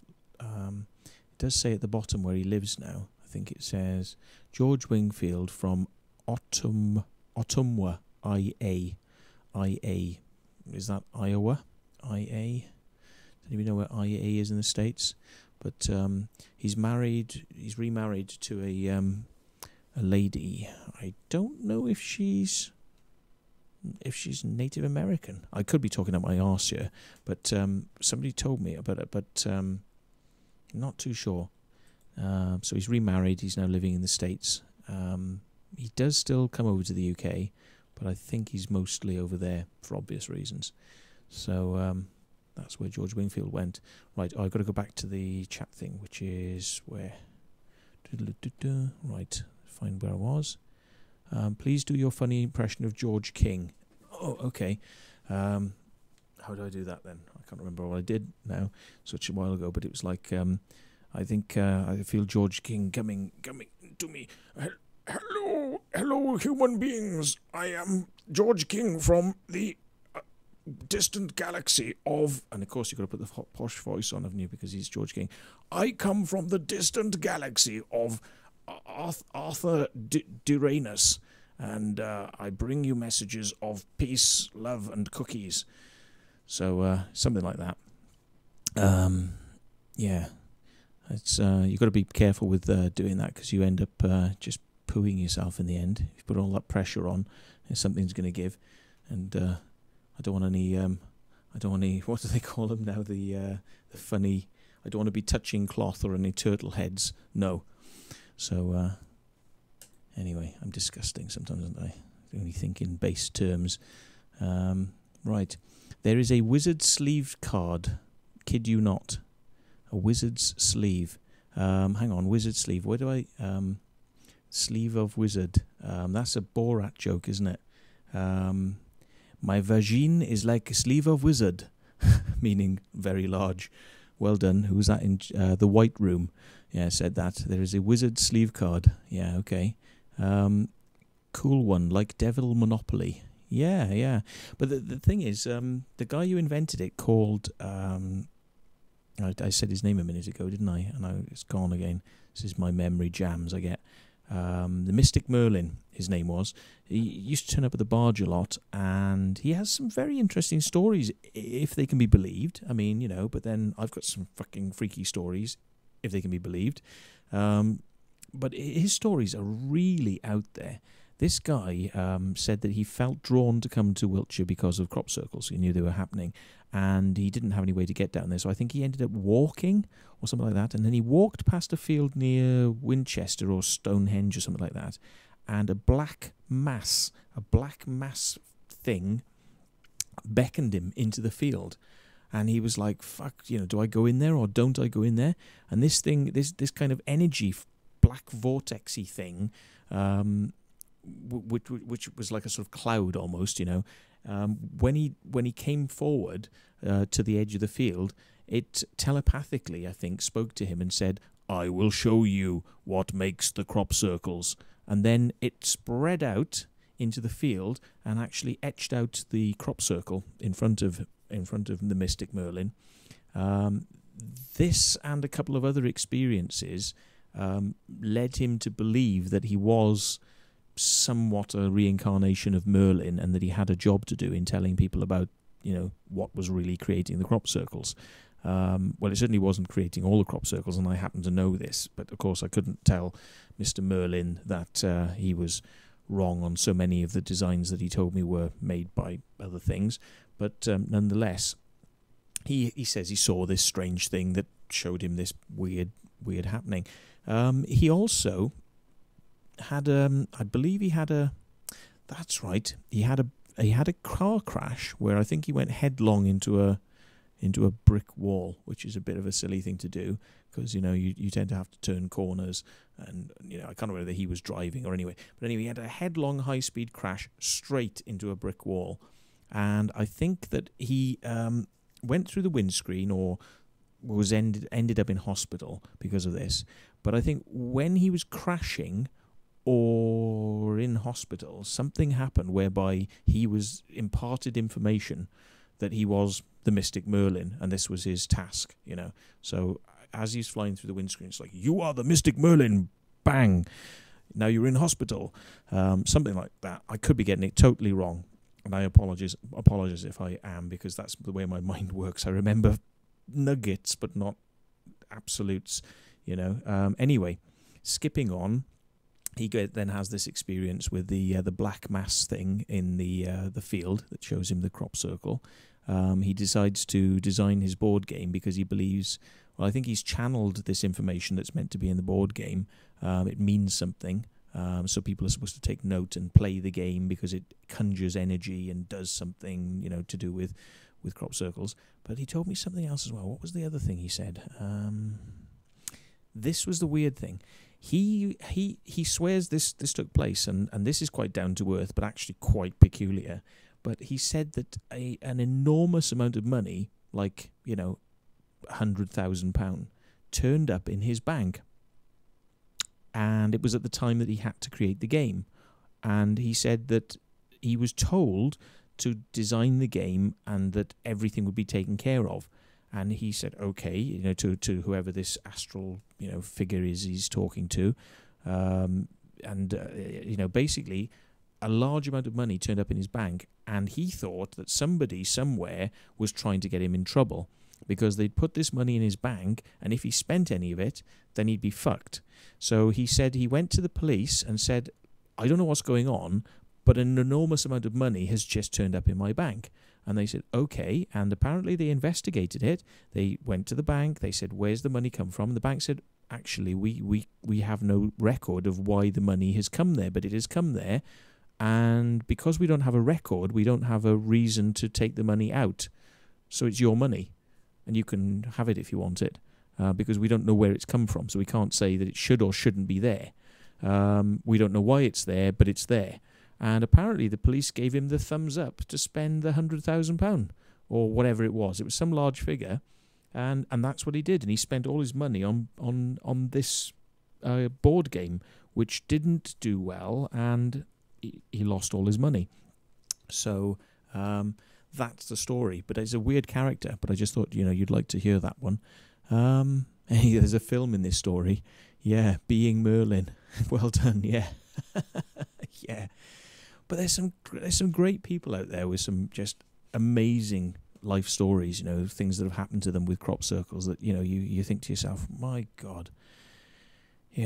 I've seen some weird things myself, and the reason I don't talk about all of it really is because I think people just think you're absolutely fucking nuts, and I just don't know what to do with some of the things, some of the experiences I've had over the years. They're just too freaky. Seeing like things like seeing the moon flying through the sky. That's a weird one, isn't it? What would you do if you saw that? Because I've seen that, and I'm pinching myself. Like, am I okay? Am I feeling okay? I'm okay. I haven't drunk anything. I am not drinking. I haven't smoked anything. I'm driving my car. If I was hallucinating, surely I wouldn't be able to drive my ar. I feel okay. I'm breathing okay. I'm not nervous. But why did the moon just fly through the sky and go behind the mountain?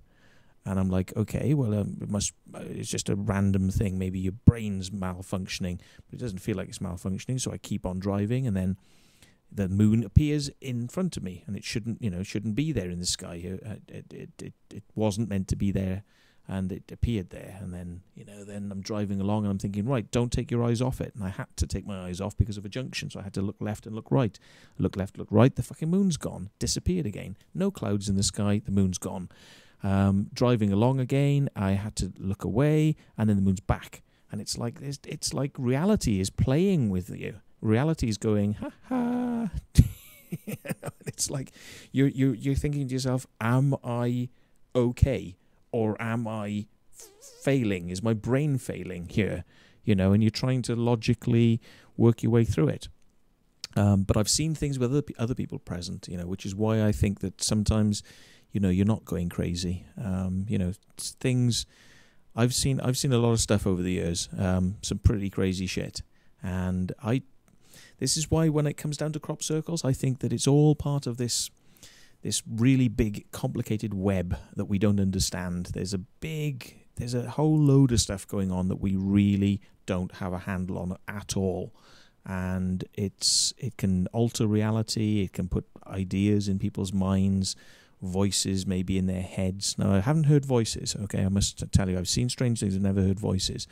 But, if more than one person can see them, then you can't be going crazy. And there have been quite a few things I've seen over the years where other people have been there, and I've been saying, you're seeing this too? And they're like, yes, I am. And I'm like, thank you. It's like, so I do believe in crop circles. I will never stop believing in the paranormal. Even though I'm a great believer in Derren Brown and the power of the mind to hallucinate, I still believe that there are triggers for these things, and I don't think it's all suggestion and make-believe. I believe that there's something there. We should be looking into it, and definitely, that's what keeps me going. But I don't necessarily feel that I have to be at the heart of it by making crop circles all the time, because it's all around you. If you're tuned into the weirdness and you believe in weird stuff, you don't have to literally bungee jump or base jump in order to be in it every time, because once you've done that enough times, you don't have to be there all the time at that level. And it's something for other people to explore, and then they can come and tell me and pat me on the back and go, yeah, we like that, that's there, thanks very much. So anyway, I'm rambling on, it's 11:15, so let's just make sure. So Matt, what do I think about collective consciousness? Well, I think that, we do all communicate through some conduit. It's like the ethereal telephone network, except most of us don't know how to pick up the phone and make a call. Sometimes if you sit there trying to make a call, the lines are down, and the lines are always down until you least expect it. When you're not expecting things happen. It's almost like as if you try and force things to happen, if you could sit there for the rest of your life and you are never ever going to levitate the pencil or the pen off the table, no way. You can sit there forever. That's what I think. This is my own personal belief. I've got a belief in the cosmic joker. I believe that there's a cosmic joker out there that fucks with you, yeah? And that's not a bad thing. It's a playful thing, but it's what it is. It's trying to, there's something, this is my own personal feelings on it, but it's almost like there's something trying to nurse you along, but not get you like in the Porsche driving at 200 miles an hour or in the fighter jet, yeah? You're supposed to be moving along, but you're not supposed to be running along, and you're not supposed to be blasting along, okay? And the thing with sitting there trying to make the pen levitate off the table, it ain't going to happen. But I guarantee you, you know, if you're on this level of weirdness that things can happen, that just when you turn away, the fucking pen will hit the wall. But it wasn't you that did it. But it'll happen when you've given up. When you've totally given up and you think, this is a waste of time, I've wasted 3 years trying to levitate this fucking pen. Everybody says pen levitation and all that, and it's all bollocks. And I've had a guts full of it, and I know that all these people are crazy. And you're just about to walk away, that's when the pen will fuck off. And you don't know how it happened, and was it you? You even doubt that you had anything to do with that. Yeah, and then you start thinking, well, hang on a minute, maybe the pen fell off because when I got up, maybe I just knocked the table, and you start playing with your mind, and you just like, are these things real? So collective consciousness, it's there. I believe in it. But can you access it? Can you manipulate it? Is it useful? Can you always get something from it? No, not really. No, it won't be there when you want it. It won't be there on demand. It'll be there when you least expect it. And possibly animals are slightly more tuned into these things than us. Maybe they are, maybe they aren't. But I also think that the playful nature, it has to be taken into consideration, because if you want something really bad, it'll be withheld from you. And when you give up wanting it, then it'll be given to you. So the playful nature is that if you've got a good heart and a good spirit, I think, with the way you interact with whatever it is, if you're not demanding and banging the table, if you play with it in a humorous way, you try to see it in a light manner rather than a deadly serious manner, like, I am going to train myself to become a master of how to control these things, yeah? If you do that, you probably be a master of nothing. If you actually go, well, hey, you know, I'm going to live my life, and I know there's stuff out there because I've had a few things happen here and there, and I know that there's something out there, and you just go and, I think, let it flow. Let life flow out as it's meant to, rather than you trying to control it in a certain way. And I think my own personal belief, this is my own personal religious makeup, this is what makes me up, is that this is the whole thing about white magic and black magic, yeah? I see these people, you know, and I see these videos that kind of people have on... there's a thing called The Secret, yeah, which I watched a little bit of, and I'm not so much into this sort of stuff, because it's like, I am going to make my life happen the way I want it, because I am going to mentally make it happen, and I'm going to win, and I'm going to have money because I am, and it's like, you know, it won't happen. I just think it won't happen, you know. It's like, if you are comfortably moving in a direction that you're naturally happy with, all things will happen. Yes, but not if you force them to. It's always when you kind of let go. You have to let go of the desire, let go of the willpower to push something to happen, and just let things flow into the way they were going to flow anyway. And then things happen. That's my personal belief. So I don't think that really me making crop circles, making pushing all the time, you know, is really going to give me any results for things that I want. It's not going to happen, yeah? So that's why when we do the invocations, we just keep it open. We say, well, whatever's meant to happen here, let it happen. And if it's meant to be good, then let it be good. And whoever's meant to have healing, maybe they should have some healing. But whatever it is, let's have it, whatever it is.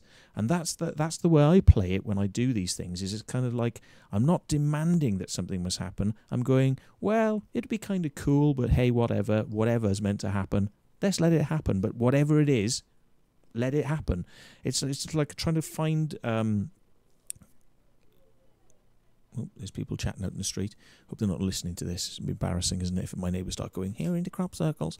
But anyway, if I think nature finds its own level, you know, like water will find its own level in pipes, you know.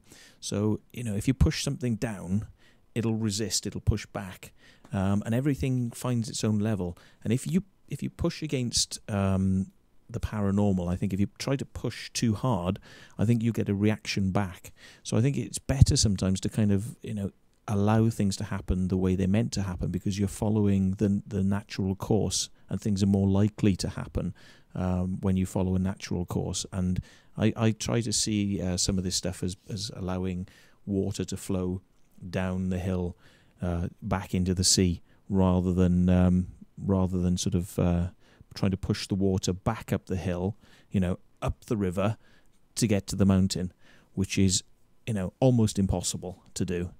You kind of let things flow in the way they're meant to, and it's why, you know, I don't really sort of have any ideas of the ways that we make crop circles. You know, I haven't got any real.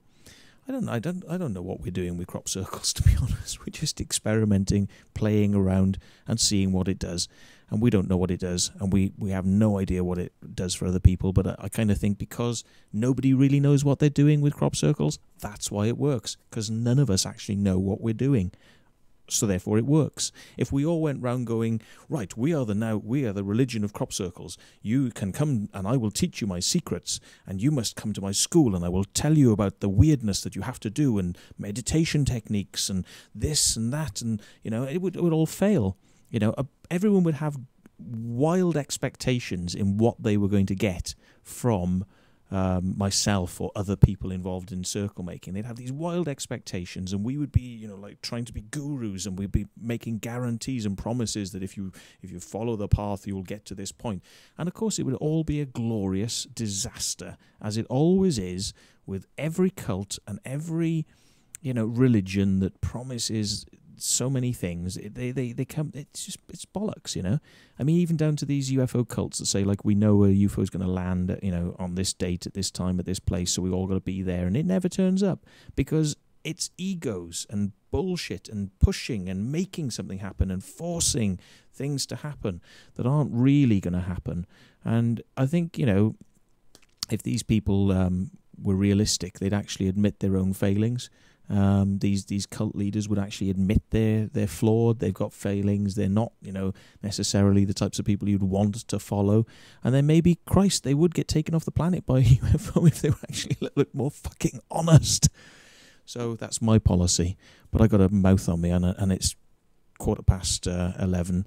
I could probably go on for hours, so there you go. Anyway, there's people saying they're tired. Let's carry this on another week and get some guests on and see what they think about it. So thank you very much for listening. We got 11 users in channel now, so they are disappearing. You've been very patient, and I hope this means something to budding artists out there, if it can help you. So we shall catch you soon. Okay, goodbye. Bye-bye.